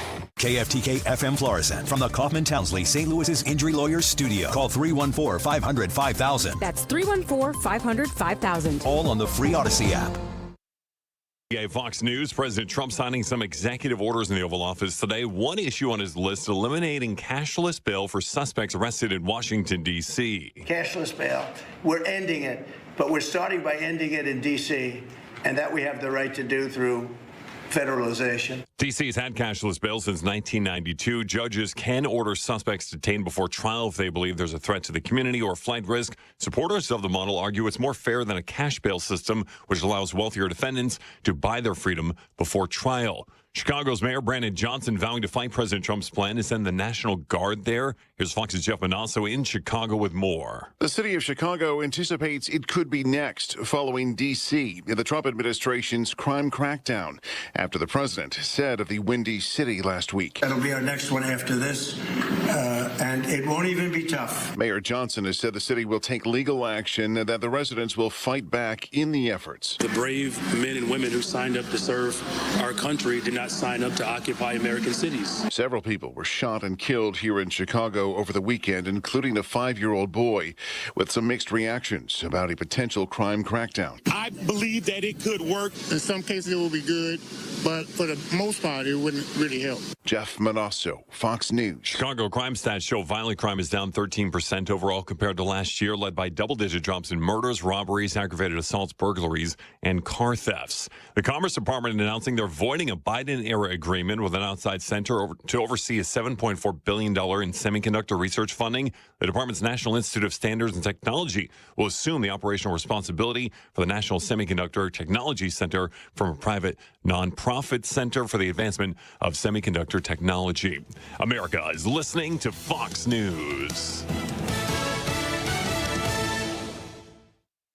Hey, it's Mike Rowe, and if you want to do business with a company that actually stands for something, switch to Pure Talk. I did. Sure, I appreciate being on America's most dependable 5G network with unlimited talk and text for just $20 a month, but what I really appreciate is Pure Talk's commitment to our military and to our skilled workforce. That matters to me. Save 50% off your first month when you dial pound 250 and say keyword Mike Rowe. Pure Talk, a wireless company that actually stands for something. Sometimes an identity threat is a ring of professional hackers. And sometimes it's an overworked accountant who forgot to encrypt their connection while sending bank details. I need a coffee. And you need LifeLock, because your info is in endless places. It only takes one mistake to expose you to identity theft. LifeLock monitors hundreds of millions of data points a second. If your identity is stolen, we'll fix it, guaranteed, or your money back. Save up to 40% your first year with promo code NEWS at LifeLock.com. Terms apply. Air Comfort Service, heating, cooling, and insulation, weather. Hard to believe it is the last full week of August. On this Monday afternoon, it's wonderful. Mostly sunny skies, low temperatures, low humidities for this time of year. 77 for the high. Tonight, clear skies. We drop through the 70s for evening plans. 58 for the overnight low. Tuesday, sunshine, still great. 77, 55 Tuesday night. Wednesday, sunny and 79. This is 97.1 FM Talk. Chief Meteorologist Dave Murray. The Annie Fry Show is sponsored by Air Comfort Service Heating, Cooling, and Insulation. Air Comfort Service is celebrating 56 years of residential and commercial service, maintenance and installation, and heating and cooling systems. Get in your comfort zone. AirComfortService.com. Annie Fry, Ryan Wiggins, Brad Ray. That's us. That's right. Gotta love this American ride. What do you want from me? I'm not America's sweetheart. For goodness sake, kid. Keep your voice down. Your father's listening to the radio. I'm not America's sweetheart. This is the Annie Fry Show on 97.1 FM We're Talk. seeing this big CapEx boom. Part of it's AI, part of it's the tax bill. And so CapEx is doing well, but households, home building is struggling. And, you were asking me about interviewing Fed candidates, and there's the ability, everyone has the ability to look at the current data, but let's just think about if we keep constraining home building, then what kind of inflation does that create 1 or 2 years out? So, a cut here could facilitate a boom or a pickup in home building, which will keep prices down 1-2 years down the road. Well, Scott Bessent, the Secretary of the Treasury, says things like that, and then I call Stewie, and I'm like, what? And so he came in to talk to us here in the studio. We got Stewie from Stewart's American Mortgage, Stuart Rosenblum, joining us. Thanks for coming in with us. We appreciate it. Thanks for having me. So when you hear the Treasury Secretary, first of all, what are your thoughts on the Treasury Secretary? You have any? No comment. Okay, no comment. I liked it. New incoming Treasury Secretary. Yeah. would be great. Is great. Okay, so when he's talking about that, everyone wants to know. Like people talk about, the Fed rate. Are they going to cut? Of course, it's a big political talking point because too late. Powell hasn't cut rates enough. And then after they cut the rates, then it gets to the industries like yours, the mortgage industry, and people are waiting and waiting and waiting for rates to drop. They have dropped a little bit, but they're thinking, are they going to drop more? What do you think about where we are right now? Okay, so let's go backwards a little bit. We're in a situation where the president has said, cut the rates, cut the rates, cut the rates. I agree 100%. I think it's very late that Powell has gone ahead and waited to this point to even consider cutting the rates. They should do it quicker.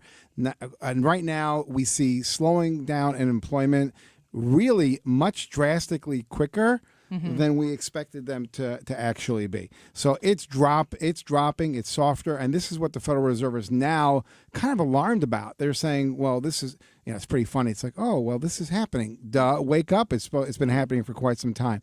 So unemployment is a major factor when it comes to the Federal Reserve, new jobs being created with the Federal Reserve. Remember, they have two mandates. One is inflation, and the other one is employment. When they see softening employment, they see some retail sale numbers coming down. They see what we saw with the Treasury Secretary, where all of a sudden home building is becoming less and less. These are issues that are going to affect our economy in a very strong way. Remember, your biggest ticket item in the United States of America is a home. And all these other industries are very dependent on people buying homes. You go to Home Depot, if there are no houses being sold, they're not going to Home Depot. So it has all kinds of different arms that are attached to the home building area and people buying homes. So you got to make it more affordable. The average age of a person buying a home a year or two ago was 34 years old, 34 years old. Just buying a home. Just buying a home. Now it's up to 38. Young people can't afford to buy houses. You got to cut the interest rates. Now, what's scary is he alluded to a potential cut on the 17th. So the interest rates, Powell. So the interest rates have taken a dive, a significant dive. Right now. 0.5%, 0.75%. It depends on your situation. It's a lot of money, serious amount of money. When it comes the 17th of September, when they meet, if he says, you know what, we're going to wait another month, or we're only going to cut it 0.25%, you can see these mortgage rates go right back up. So there is a tremendous opportunity. This is the lowest rates I've seen in 3 years right now to go ahead and either refinance or go ahead and, buy a home and do the things you want to do because you're going to get a better deal now than you ever was. So 2 questions there. You said this is the lowest you've seen in 3 years. How high were the average mortgage rates? I saw mortgage rates hit 7.5% and approaching the 8% mark. So it got pretty hard during the Biden years. It got pretty high up there. There was no confidence the Federal Reserve was going to cut the rates. Inflation was there. The economy was booming, quote unquote. We really know it wasn't booming, but quote unquote, it was booming. So there was no incentive for the Federal Reserve to cut the rates. Now all of a sudden we see employment softening, and they have to do something. If they don't do something, all these people are going to have no jobs, and we're going to be huge unemployment numbers are going to skyrocket. So it's a big deal. We're speaking with Stewie from Stewart's American Mortgage. If you want to get in touch with him, you can call or text him directly at 314-324-4440. I am a client of his. He's a partner here with me on this show because he does know what he's talking about, and he saved me a ton of money. I have a great rate. I refied twice with a bagel loan with you. So I'm thinking to myself, and I can kind of speak to this myself, but rates came down. I feel like my first refi with you was in 2019. Maybe rates had come down since then because I had bought my house in 2015. But then COVID happened, and then rates got into the 2s, and I did it again with you. So let me ask you right now, rates are down for the first time in 3 years, or the lowest in 3 years. What people are sitting there thinking, yeah, but if I lock in right now in the mid-6s, what if in a year they dip into maybe the 5s? I don't want to miss the boat on getting that lower rate because I locked in now. Okay, well, how many people have gone through their lives and said, I had an opportunity to do something and I didn't do it? So the opportunity is there now. You got to remember, the market is priced right now. The rates are priced right now based on the Federal Reserve cutting the rates.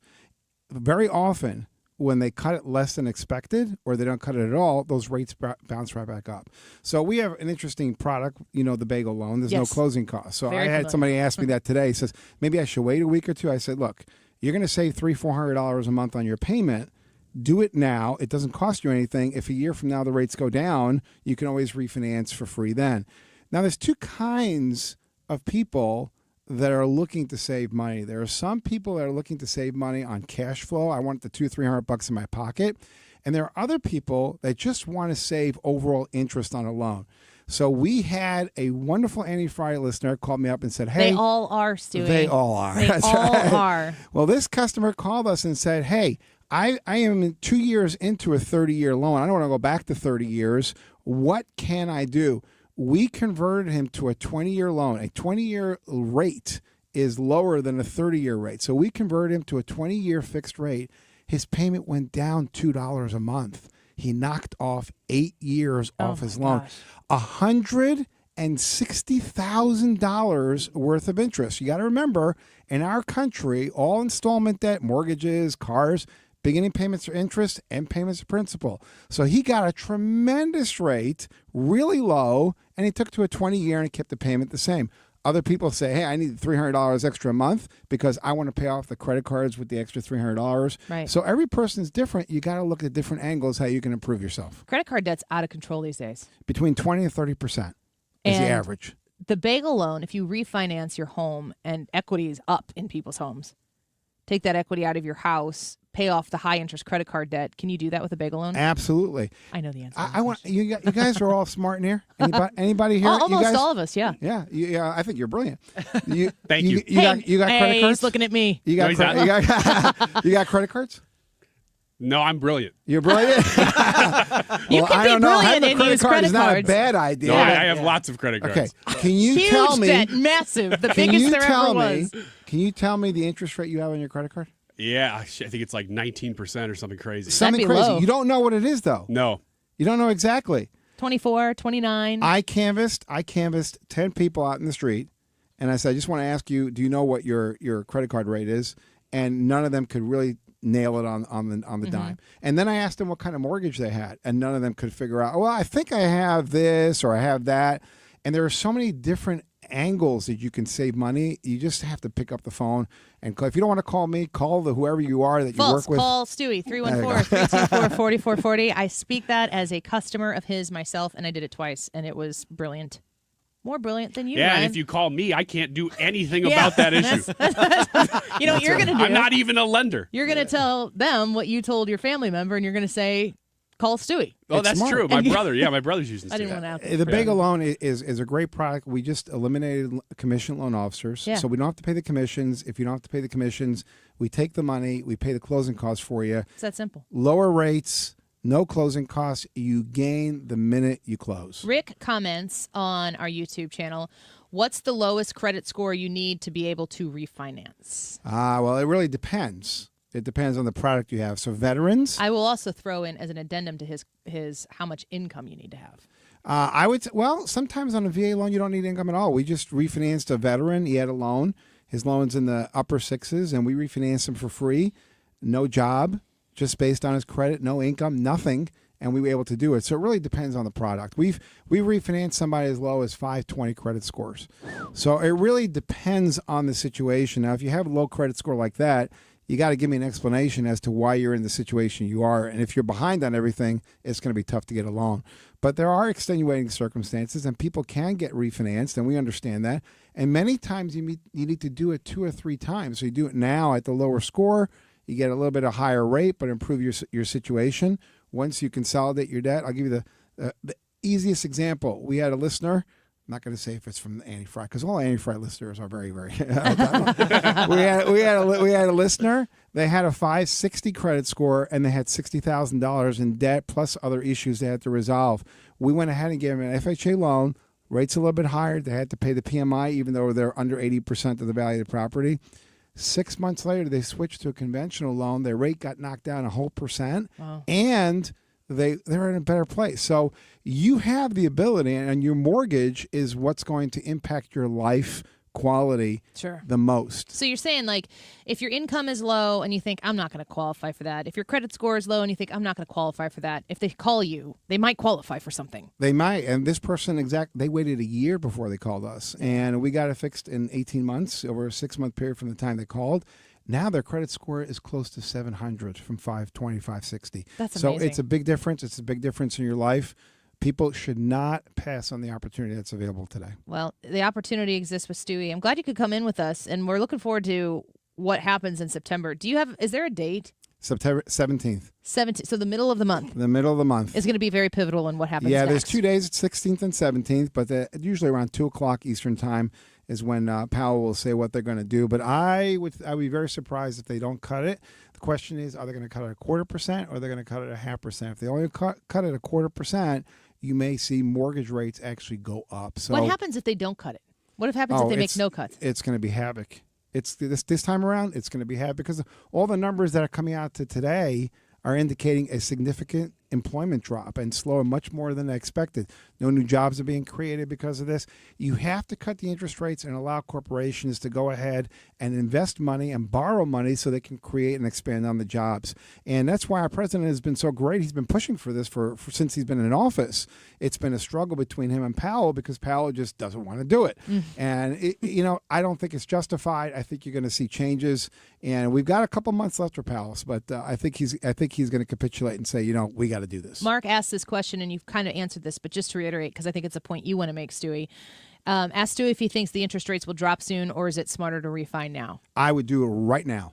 Right now. If you're eligible for the bagel loan, you're borrowing more than $200,000, your credit is reasonably good, do it right now. It's not going to cost you anything to do it no now. No closing costs, no title loan. fees, no lender fees, no pizza delivery fee, nothing. This bagel looks like a zero. So nothing's being added to your loan at all. You're not losing anything.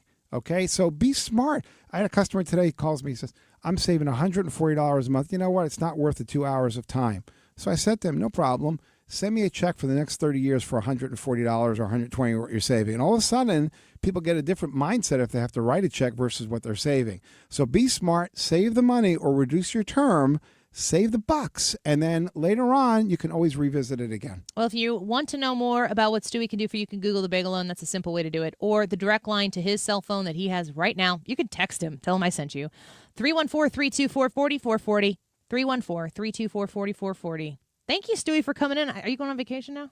Tomorrow I'm going to Florida. Oh, I want to go to Florida. I always want to go to Florida. But I'm working. We have an office down there, so. All right. Well, people can text you, and you can get in contact with Stewie. Smart move. Thanks for coming in today. It's good to see you again. Thanks for having me. All right. We'll be right back with Ethan, Sports and Local, next on The Annie Fry Show. My lover, she's waiting for me just across the bar. My seat's been taken by some sunglasses, asking about a scar. And I know I gave it to you months ago. I'm Ultima Morgan of Morgan & Morgan. Every time one of my children started driving, it was terrifying. I am quite aware of the dangers being on the road. Thousands of accidents happen across the country. We see it every day. These families' lives will be changed in an instant. We fight for these families as if they were our own. We've become America's largest injury law firm by winning cases just like these. If you've been injured in a car accident, call us. Injured? Dial pound law or visit forthepeople.com for an office near you. Calling all future sportscasters. Sharpen your skills and learn from the best of the Missouri Broadcasters Association Sportscasters Forum Tuesday, September 16th in St. Louis. Join Cardinals beat reporters, broadcasters, and the legendary John Rooney, the voice of the Cardinals, for insider sessions on play-by-play, interviewing, reporting, and more. Then cap the day with a Cards-Reds game at Busch Stadium. Open to college students and broadcasting pros. Just $10 for students, lunch, and a game ticket. Space is limited. Registered by September 2nd at Missouri Broadcasters. Are you looking to hire? ZipRecruiter finds the best candidate for your job fast. Try ZipRecruiter for free at ZipRecruiter.com/free. That's ZipRecruiter.com/free. ZipRecruiter.com/free. The Diamond Shop in Clayton. These are such great people. I love being able to connect you with great people like Stewie I've done business with, and of course the Diamond Shop that I am so, it's just fun to go in there and do business with them. I think you'll notice why once you go in there for yourself and you learn about them and you see the beautiful things that they have. Also, the things that they can create. I have some beautiful, beautiful creations from Tom at the Diamond Shop. So go in there, look for what you are seeking out, and if they don't have it, talk to them about what you want. If you are thinking about making a purchase here soon, I want to encourage you to give the Diamond Shop the opportunity to earn your business. Maybe they can persuade you right now with 30% off all in-stock jewelry at the Diamond Shop in Clayton. Also, 40% off diamond studs, which I am going to tell you right now, if your lovely lady has her ears pierced, diamond studs are timeless. They are $100 purchase. Just go to the Diamond Shop. Make sure you tell them Annie said hello when you do and shop this great sale. It ends August 30th. So if you're seeking out those diamond studs, those 40% off savings, got to get there fast. Online at thediamondshop.net. Annie Fry, Ryan Wiggins, Brad Range. It's the Annie Fry Show. Hold up. Check it out. Sports and Local. Ethan Hannaford's push-up bra. What? We know it didn't come natural. What? Tune into the live stream if you want to see a show. What? I'm wearing a polo. Did you come up with that? I don't know. I can't remember. It's been so long. You 100% did. You would throw somebody else under the bus for that very quickly. What's the matter with you?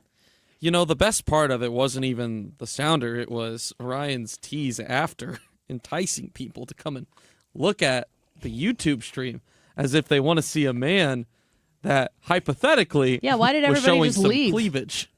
Yeah, the numbers went down, Ethan. That's weird. I'm offended now. I'm offended. This is my show. What do you got? Sports and Local. Is there anything going on in the world? Actually, in the city? it was a little bit of a hypothetical bomb dropped this morning on St. Louis sports with St. Louis City parting ways with their sporting director, Lutz Pfannenstiel. If you hear that name and you say, Is that all one word? Lutz. Lutz is the first name. L-U-T-Z, and then last name Pfannenstiel. So this is basically the equivalent of if the Cardinals were to have in the middle of the season said, "All right, Mo, we're done. Oh, we're just this is really big." Lutz Pfannenstiel he may have been the first person hired by St. Louis City's ownership. His job as the sporting director was putting everything together. He put the pieces on the field together for that inaugural 2023 team. Did he do a good job then? I mean, 2023, you look at how good that team was to start, and for them to be as off to as quick as they were. Mark wants to know if he got fired for wearing a MAGA hat. That is a good one. Are you saying it's a no? I am not an official source, but We don't have that information yet. I don't have that information, but I'm going to go ahead and lean towards. Well, he's looking into it. I am. Yeah, I'm looking into it. Yes. You know what? I need you Thursday and Friday to get to the bottom of it. Take some time and get to the bottom of whether or not that guy whose name I can't repeat because Lutz Fennensteel. Mm-hmm. Find out if there was a red hat involved in the firing. He was hired back in 2020, well before, like I said, the organization was playing games on the pitch, oversaw the creation of the sporting department, as well as the MLS Next team, right, which is basically their development team, their minor league. It would be the equivalent, right, of minor leagues for baseball. He was in charge of over all of that. He oversaw everything, and we know how good of a start St. Louis City got off to in year number 1 as a team. Is this year 3? This is year 3, and the last 2 years have been very, very disappointing. There's been a couple of, questionable decisions and handlings of different things that would be directed at Fennensteel, but I don't know how many people expected this decision to be happening this quickly. A lot of people in sports media in St. Louis very surprised by this, saying they did not expect him to be on the hot seat despite the last couple of years being overall disappointing. Would you say the last couple of years have been smelly? Don't answer that. Does this have anything to do with the call from this weekend in Vancouver? That awful call? Like, is this completely unassociated? I don't have any idea what you're talking about. Explain what you're talking about. So, go ahead. You can explain it because you saw it probably more than I did. So, first off, I love that you did back-to-back questions and you cared enough about the second question to not ask for an answer on the first one. Appreciate that. That means that wasn't a serious question, Nathan. That's how he rolls. Yes. He thought he was making it funny. The answer to the second question. So basically, to sum up what happened this weekend, St. Louis City faced off against the Vancouver Whitecaps. They lost 3-2 in a very controversial manner. 2 of the goals in which Vancouver scored were on penalty kicks, and the penalties that led to those goals were extremely controversial, extremely soft, and have been getting a boatload of criticism. The calls? Yes, the calls. People are very upset about how that went down. Here's my answer to that. I don't know how it could be. How could it be connected? Well, if he wasn't willing to shut up about it, if it was so bad that he was like, look, I'm going to the mat because that was such a bad question. I haven't seen any public comments from St. Louis City's upper management regarding those calls. Now, maybe there has been, and I just have missed them, but I haven't seen anything of their criticism of the league. I've been waiting for the league to put out a statement. It was that bad of calls. It was so bad that I've heard I won't out anybody just in case, but I've heard people in this office say it was the worst call they've ever seen in any sport. Oh, wow. They should come watch the youth sports I watch. Maybe some of those were worse. Yeah. How about professional? Professional, yeah, okay. Very controversial, very bad. I would imagine that the two are completely disconnected, especially in pro sports, it's right? so fast turnaround. Everything is, you're looking at long-term success, long-term issues. It wouldn't have made sense, I think, to do it based off of a decision like that. But yeah, so a big change is coming for St. Louis City SC following the firing of Lutz Fannensteel. So the president and GM will take over the roles that he had for the rest of the year, and then they'll likely make a new hire coming in the offseason. You guys talked about it a little bit earlier during the show, but yes, Florissant, a home explosion in North St. Louis County. At least 3 people hospitalized. Was it a drug situation? There has not been a release. There has not been an official release on what it was yet. All we know is that 3 people have been hospitalized and others were injured. Nobody dead. No one dead that we have seen so far, which is a good sign. Happened shortly before 9:15. My mom felt it in Edwardsville. Wow. What? No kidding. Yeah. Can you imagine being closer to it? No. Because that's pretty far away. I mean, it's probably, Edwardsville is probably like due east. As the crow flies. Yes, as the crow flies. That crow. But yeah, that's a distance away. And she said, she texted me, she said she definitely felt the boom. Wow. Here comes the boom. Yeah. I'm glad everybody's okay. decay to the extent that nobody perished. Right. What's going on? Firefighters arrived to find 5 homes on fire after tending to the injured 5. and sending them to the hospital. The fire chief said that everyone had been accounted for. Spire crew persons as well as the St. Louis County Bomb and Arson Unit arrived a short time later to investigate the blast. That is the latest information that I was able to find Could be on like the situation. There are lots of reasons why something like that could happen. I shouldn't just say, but that's always my first. Well, assumption. that's a huge explosion. Yeah. You got to be something going on other than just your water heater overheated or something. Yeah. That's got to be something else. I'm sure we'll find out. Take Thursday and Friday off and find out. Yeah. You know what? You got I'll do 2 that. tasks. I will do that. And I definitely will be in the area. Hey, you go where the story is, Ethan, wherever it takes you. Yeah. But then you got to work Monday. Yeah. We'll see you Monday. That math doesn't Actually, add I up. won't. I just I realized, don't think I'll see any of you Monday. reading Trisha's email, that this is Labor Day weekend coming Yeah, it up. is coming up. It's a long weekend. The earliest it could be, isn't it? September 1st? Well, based Can you on look numbers. into that on Thursday and Friday, please? I will. Just add it to the list for Thursday and Friday. Make that What are list the as alternatives? make that list as big as you want. That's like, I don't know, July 4th's never been earlier than the 4th. Like, what are the options? He's doing his sway, his I think I'm cute sway.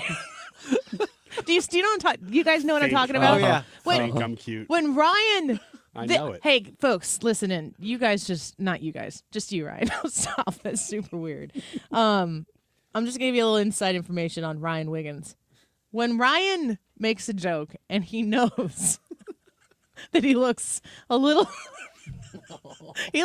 stupid because of the joke he just made. It's funny, but he knows that he looks a little dumb. He starts to do this obnoxious, like, cutesy sway. I don't know what he's doing right now. I'm literally looking at the wall the other way so I can have a conversation. He just starts to do a little sway, and then it gets more exaggerated the more dumb he realizes that he was. Is that accurate? No? Yes, Ethan. I was just making a passing comment. And now you've made it into like 3 minutes of content. That's what I do. It's totally That's this whole accurate. show. That could be, Thank you. That could be the subtitle of the show. I'm just saying, wow, what an early Labor Day. You're like, what a dummy. You didn't. What an idiot. No, you said that's the earliest it could be, isn't it? It's September 1st. Yeah. I think I'm right. I'm going to stand by my statement. Also, very Wiggins of you.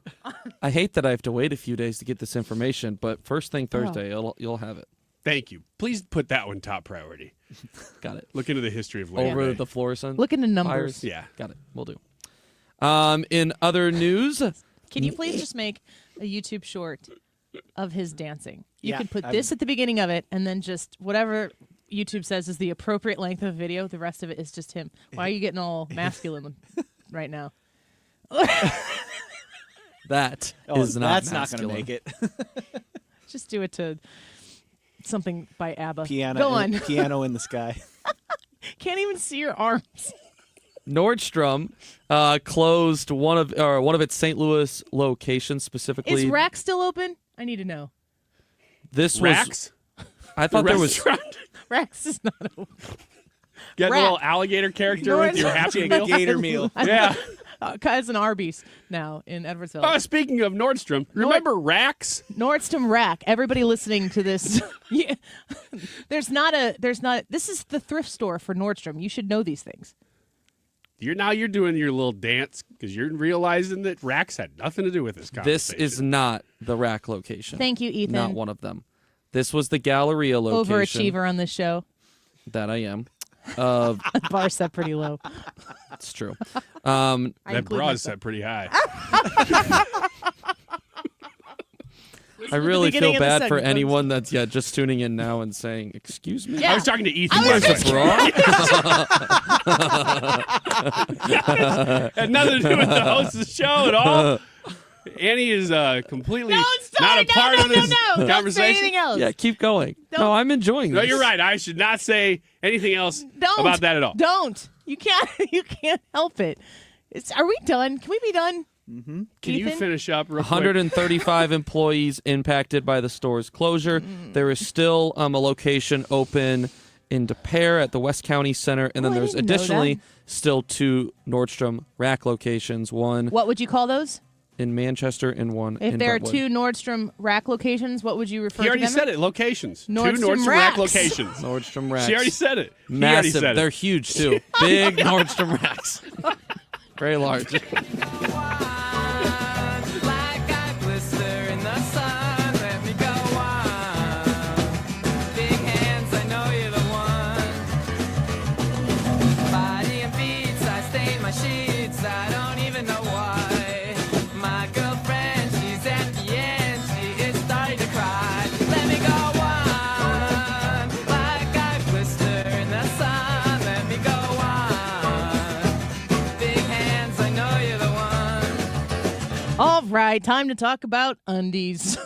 What are the odds? Corey Malone wants me to talk about undies. Perfect segue. Of Air Comfort Service. Now, what they're doing is very honorable. What we are doing on the show is not. Okay, so here's the deal. Because the people at Air Comfort Service are so sweet and caring and compassionate, and they're always looking for ways to invest in their community, they have partnered up. And there's the tie that has to do with undies here. What they have done is they've said, if you call for some sort of AC service and HVAC service in August, so you still have time, you call 314-513-0091, 314-513-0091. You call them and you're like, okay, I need to have my air conditioning looked at. But then you have to ask them about their undies. And when I got these copy points, I actually had to check with the people. I'm like, are you sure this is what it is? But it is, and it's for a good cause. So you call 314-513-0091. You talk about your AC that's not really doing the trick right now. After you get done, ask them about their undies, and they will donate a new pair of underwear or socks to kids in foster care through the Foster Together organization. So it is an amazing cause, and this is definitely something that I commend Air Comfort Service for stepping up and seeing those foster kids and helping them with a very basic need that a lot of us certainly take for granted. 314-513-0091, 314-513-0091. Find them online at aircomfortservice.com/undies. I'm Kristen Press. And I'm Tobin Heath. We're World Cup winners, Olympians, and the hosts of The Recap Show. Every week, we sit down with the icons, disruptors, and game changers on the field and beyond it to talk victories, heartbreaks, and everything in between. We've built a space where athletes, change makers, and people creating the future of women's sports can show up and show off as their full, unapologetic selves. Follow and listen to The Recap Show wherever you get your podcasts. Mark Cox here. If you're nearing retirement or already retired, call my friends Thomas Helbig and Bob Kershaw with the Retirement Advisory Group. They'll show you how to link to the market without the risk. They're the official financial advisors of my show. Go online to retirementkey.com. Mark Cox here. Let me introduce you to my friends at the Lit Cigar Lounge in St. Louis, where luxury meets comfort. Premium hand-rolled cigars, an extensive selection of rare bourbons and whiskeys and craft cocktails. It's comfortable for non-smokers, too. They have a state-of-the-art ventilation system. They have private lockers and live music every Friday night, perfect for date nights or business meetings or just winding down. Visit litstl.com.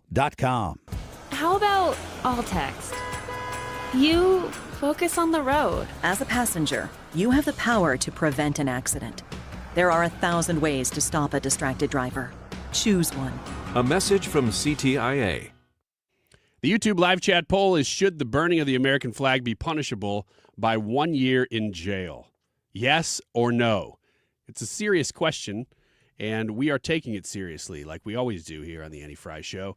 It is the YouTube live chat poll of the day, and you can chime in by typing in Annie Fry on YouTube and seeing today's date. That is where you can vote as well. It is 2:36. This time check is sponsored by Jerry Kelly Heating and Air Conditioning. It's time for a $98 AC tune-up. From Troy, Missouri to Troy, Illinois. 97.1 FM Talk, St. Louis Conservative.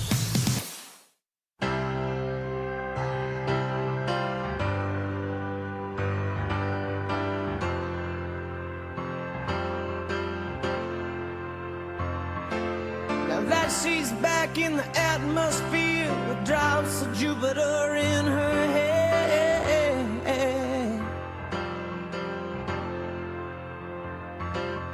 She acts Looks like summer and walks like rain. Reminds me that there's a time to change it. Did you guys see this story coming out of the New York Times? They created some sort of tool. The New York Times has created a lot of tools. They're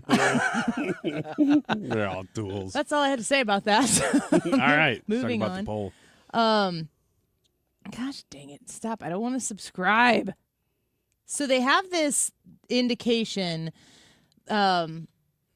Nick Corasanidi, I hope that's how you say his name.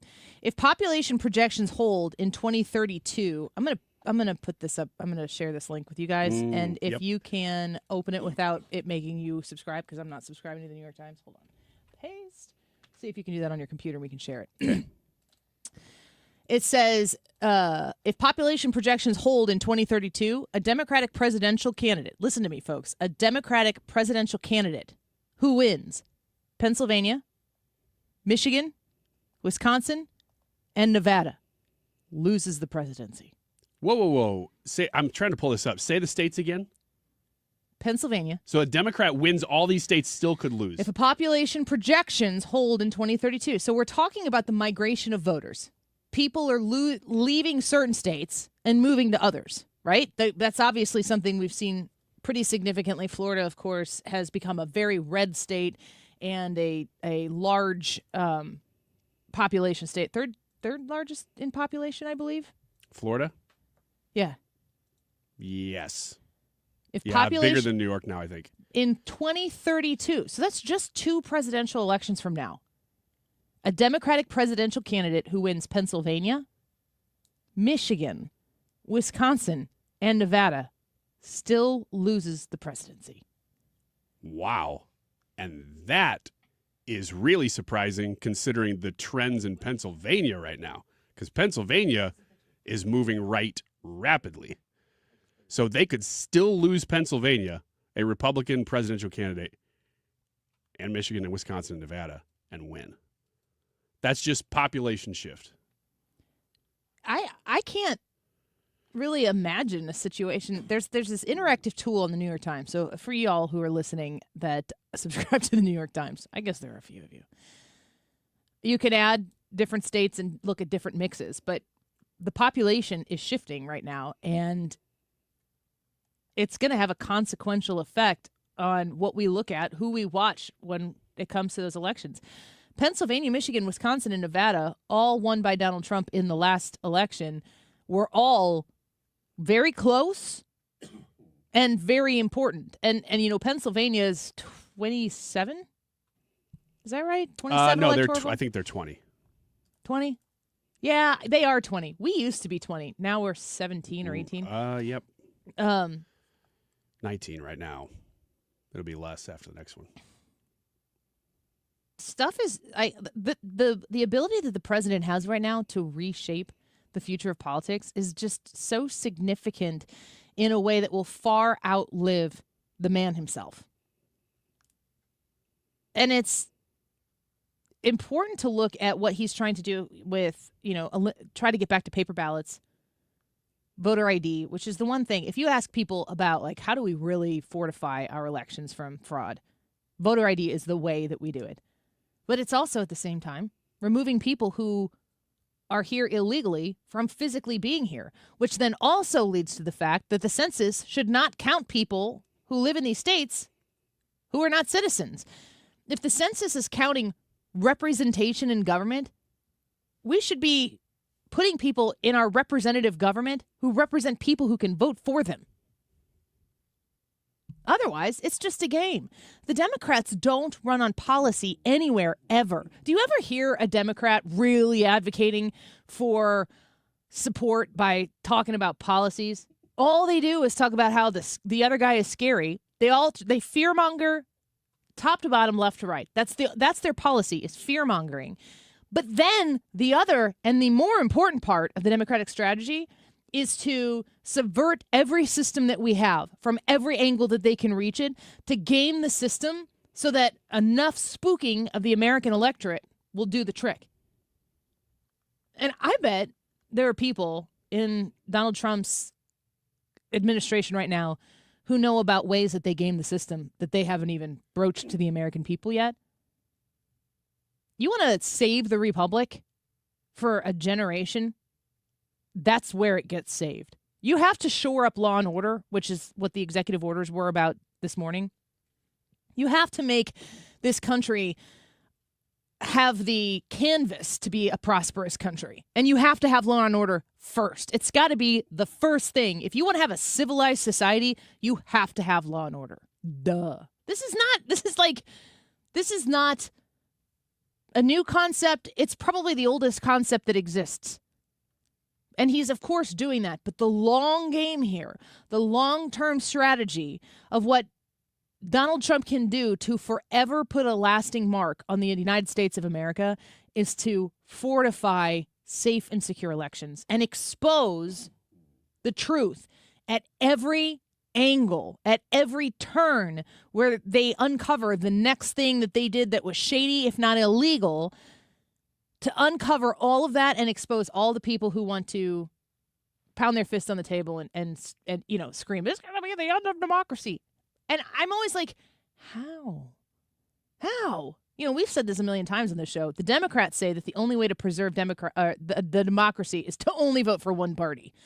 Have you counted in your factoring at all what I think about these issues? Well, it doesn't matter. You got to save democracy. Nah, I'm not buying your crap. Just not doing it. They're losing on so many levels in this New York Times. I wish I could get in here and I'm not doing the thing. Not gonna give New York Times my subscription, but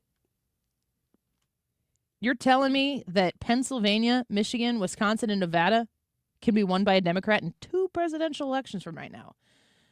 They could win all of those and still not win the presidency. You have my attention.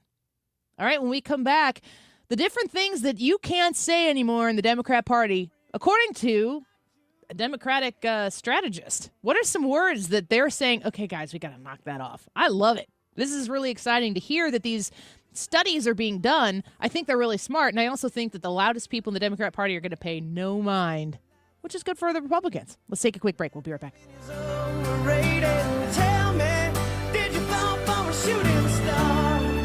Mark Cox here. I've got your shot at seeing the Doobie Brothers live at Hollywood Casino Amphitheater Wednesday, September 4th. We're giving away tickets all this week. You're going to want to listen to the Mark Cox Morning Show.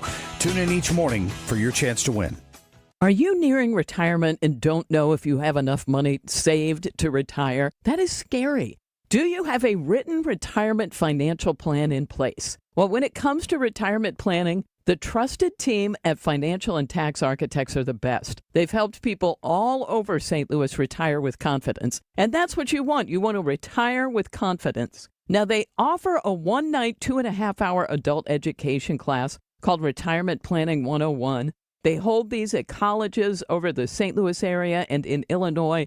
No cost, no obligation, just learning.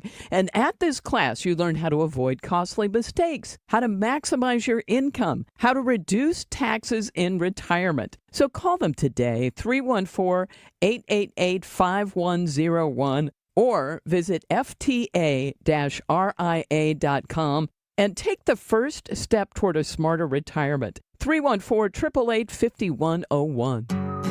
When it comes to affordable term life insurance, everyone's whistling the Big Lou tune. If you're over 50, maybe a bit porky, or have type 2 diabetes, $1 million of term insurance may only cost about $200 a month. Even if you're not in perfect health, call Big Lou, because he specializes in finding big chunks of affordable term life insurance for just about everyone. Don't let diabetes or other health glitches keep you from owning $500,000 to $1 million or more of term life insurance. For affordable term life insurance, call Big Lou. Don't hesitate. Call 800-700-6898, 800-700-6898, or visit biglou.com. Call Big Lou, don't hesitate, 800-700-6898. Call Big Lou, don't hesitate, 800-700-6898. Visit biglou.com.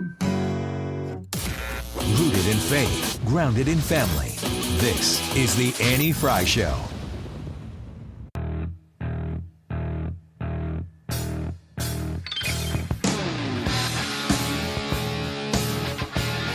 We talked about Cracker Barrel on Friday. Asked you if you were over the barrel. I didn't have a great weekend. Cracker Barrel's not doing well. I drove past the Cracker Barrel in Troy yesterday, and I don't drive it past it a lot, but it didn't look like in Troy, Illinois. It was Sunday evening, so I don't know if they're not that busy then, but it definitely wasn't busy. You know what would save it for me is just that if they just don't rebrand the inside. Like if some of the stores, they went, nah, we'll just leave that one alone. I would still go. And the logo redesign being not great isn't the cardinal sin here. No. It's the digging specifically that Robbie Starbuck did that shows like this is where this is coming from. That's true. Are you rebranding and the design you chose stinks and people are like, no, don't do that? Or are you sitting here going, oh, they hate me? Big difference there, right? Fox Business reported today, let me make sure I get this right. Yes, today, just within the last hour or so, article by Greg Wayner. Cracker Barrel admitted on Monday that it could have done a better job sharing who we are and who will always be after customers expressed outrage over the restaurant chain's new logo. And to your point, it's not just the logo. It's more the internal thing that takes away, again, what we talked about last Friday was the nostalgia of all of it. The company said, if the last few days have shown us anything, it's how deeply people care about Cracker Barrel, which I think is a real assessment. Like if you change it and nobody notices, well, now you know. We're truly grateful for your heartfelt voices. You've also shown us that we could have done a better job sharing who we are and who will always be. The company said what has not and, quote, will never change are the values Cracker Barrel was built on when the Lebanon, Tennessee-based chain first opened in 1969. Those values, the statement read, are hard work, family, and scratch-cooked food made with care.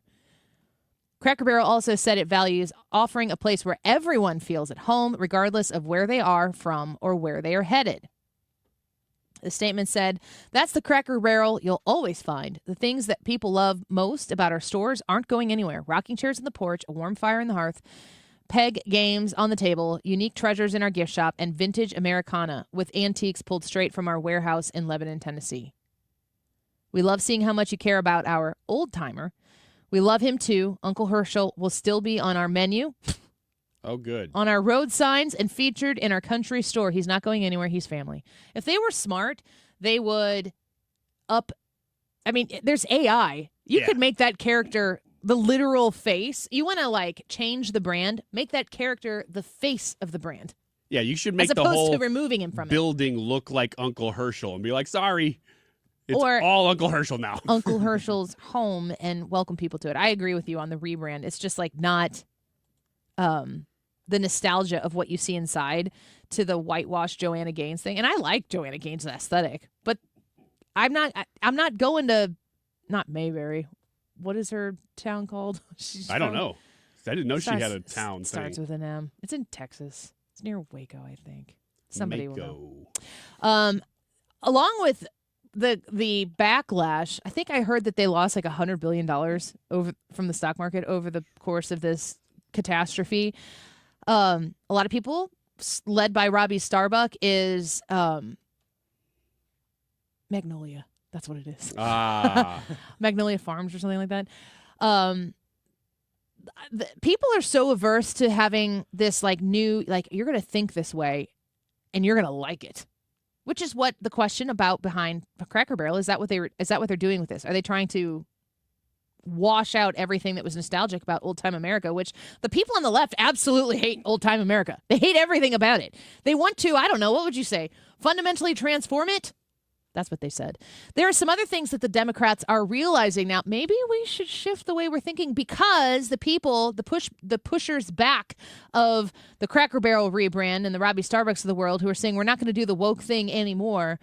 The Democratic Party in some capacity is at least asking the right questions as to, are we saying things that aren't resonating well with the American people? Listen to Dana Bash. Something I said and cautions Democrats to avoid 45 words and phrases at all if they can, or if they don't, they're going to risk making the Democratic brand even more toxic to voters. This is what this memo says. Here are just a few of the 45 that they say should be banned. Triggering, safe space, holding space, food insecurity, unhoused, pregnant people, chest feeding.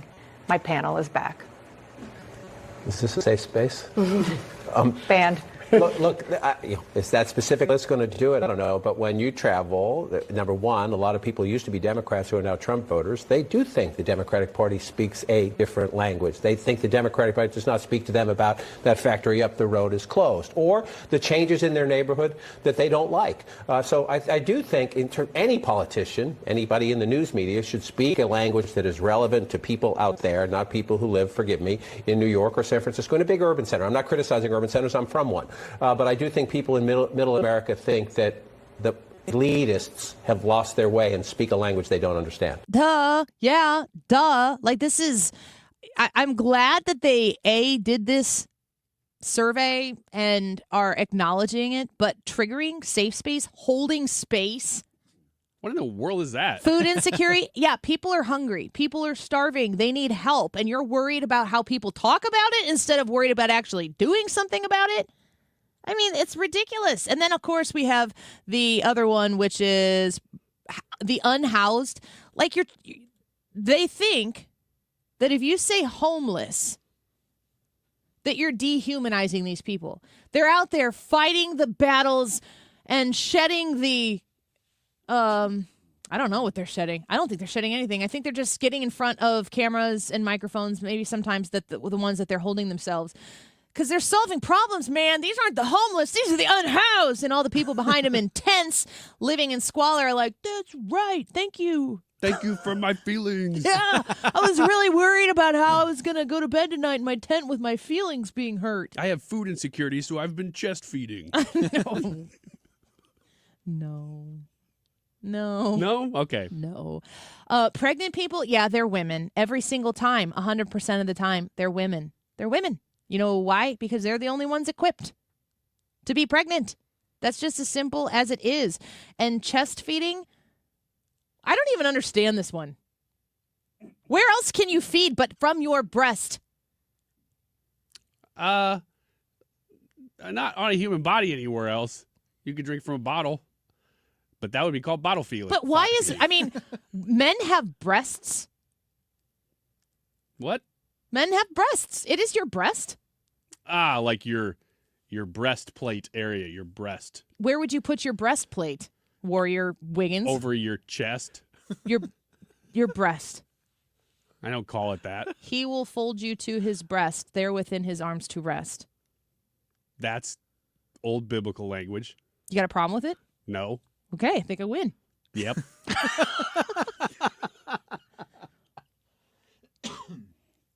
I don't call it a chest plate, so I will acknowledge that. I also don't use the word breastplate that much, to be honest with you. I just don't understand how, like the people who were very, very successful in destroying a country for over a decade in fighting over words, did the problems get better? No. Did the homeless become less homeless? Did the hungry become less insecure about food? Did the breastfeeders of the world, are there? I mean, that one doesn't even make sense to me. Like, you want to de-genderize breastfeeding? Dudes have breasts. That's your breast that's still there. You might not want to have boobs. Nope. I don't want to eat a chicken chest. I want a nice, juicy chicken breast. We're talking about chicken, right? I think we've been talking about people right up until 30 seconds ago. Okay, just chicken. Chicken. Just chicken. I'm reading your comments. You people are funny. I don't lament that the Democrats have taken this long to be like, maybe we should stop saying triggering. You know what? They're now triggered by the word triggered. Who would have thought? Mm-hmm. You're catching on, folks. And all those people who've been thinking that way for this long, you know what? They voted for Trump last time. So, because you know what? Donald Trump says what he wants to say, and nobody really tells him not to. I want to get to the YouTube live chat poll real quick around the room before we hand it over to Ethan to get the results. Should the burning of the American flag be punishable by 1 year in jail? Yes or no, Brad? I'm going to say yes. Ryan? I'm going to say no. I'm going to say yes on the terms that we're talking about arson and that the thing that is being burned, because this included the phrase about inciting riots, If you're inciting a riot and you happen to be setting something on fire, I don't think the fact that the American flag is the thing you're setting on fire should preclude you from being responsible for being an arsonist. So I say, today in Donald Trump's world, yes. Ethan? 273 votes on today's YouTube live chat poll. Should the burning of the American flag be punishable by 1 year in jail? It's close. 53% say yes, Wow. 47% say no. Wow, I'm impressed. All right, keep it here with the Mark Reardon Show next. Sometimes an identity threat is a ring of professional hackers. And sometimes it's an overworked accountant who forgot to encrypt their connection while sending bank details. I need a coffee. And you need LifeLock because your info is in endless places. It only takes one mistake to expose you to identity theft. LifeLock monitors hundreds of millions of data points a second. If your identity is stolen, we'll fix it guaranteed or your money back. Save up to 40% your first year with promo code NEWS at lifelock.com. Terms apply. You're still glowing, flirting, grooving. You still got it. But your immune system weakens as you age, making it harder to fight flu, pneumococcal pneumonia, RSV, and COVID-19. Vaccines are a key part of any health routine and help strengthen your immune response. Ask your doctor or pharmacist which vaccines you need. Schedule in minutes at vaxassist.com. Sponsored by Pfizer. HomeshieldFoundationRepairs.com. Uneven or sunken concrete that becomes an eyesore eventually also becomes a safety hazard, and you do not want to have something terrible happen. You don't want to trip over yourself. You stub your toe all the time on it. It is a pain, and you need to have it fixed. But what do? 314-227-9636. That's the number to call. 314-227-9636. You call Home Shield Foundation Repair. You call Matt Hayes. He's going to come and inspect and determine the property repair that is needed. The nice thing about this is that when you call Home Shield Foundation Repair at 314-227-9636, you're going to be able to learn what he can do before you have to sign up and sign on the dotted line to get it done. Home Shield Foundation Repair will use polyjacking, which takes a polyurethane foam injected under the concrete to raise it up, and it comes with a 5-year warranty. They're going to stand behind their work. Call them at 314-227-9636 and visit them online at homeshieldfoundationrepairs.com. KFTK FM Florissant from the Kaufman Townsley St. Louis's Injury Lawyers Studio. Call 314-500-5000. That's 314-500-5000. All on the free Odyssey app. Expanding his crime crackdown, I'm Tom Graham, Fox News. President Trump considering deploying federal forces to other cities after his takeover of the Washington police. President Trump says the military can go wherever is needed on short notice to beef up policing. They need help badly. Chicago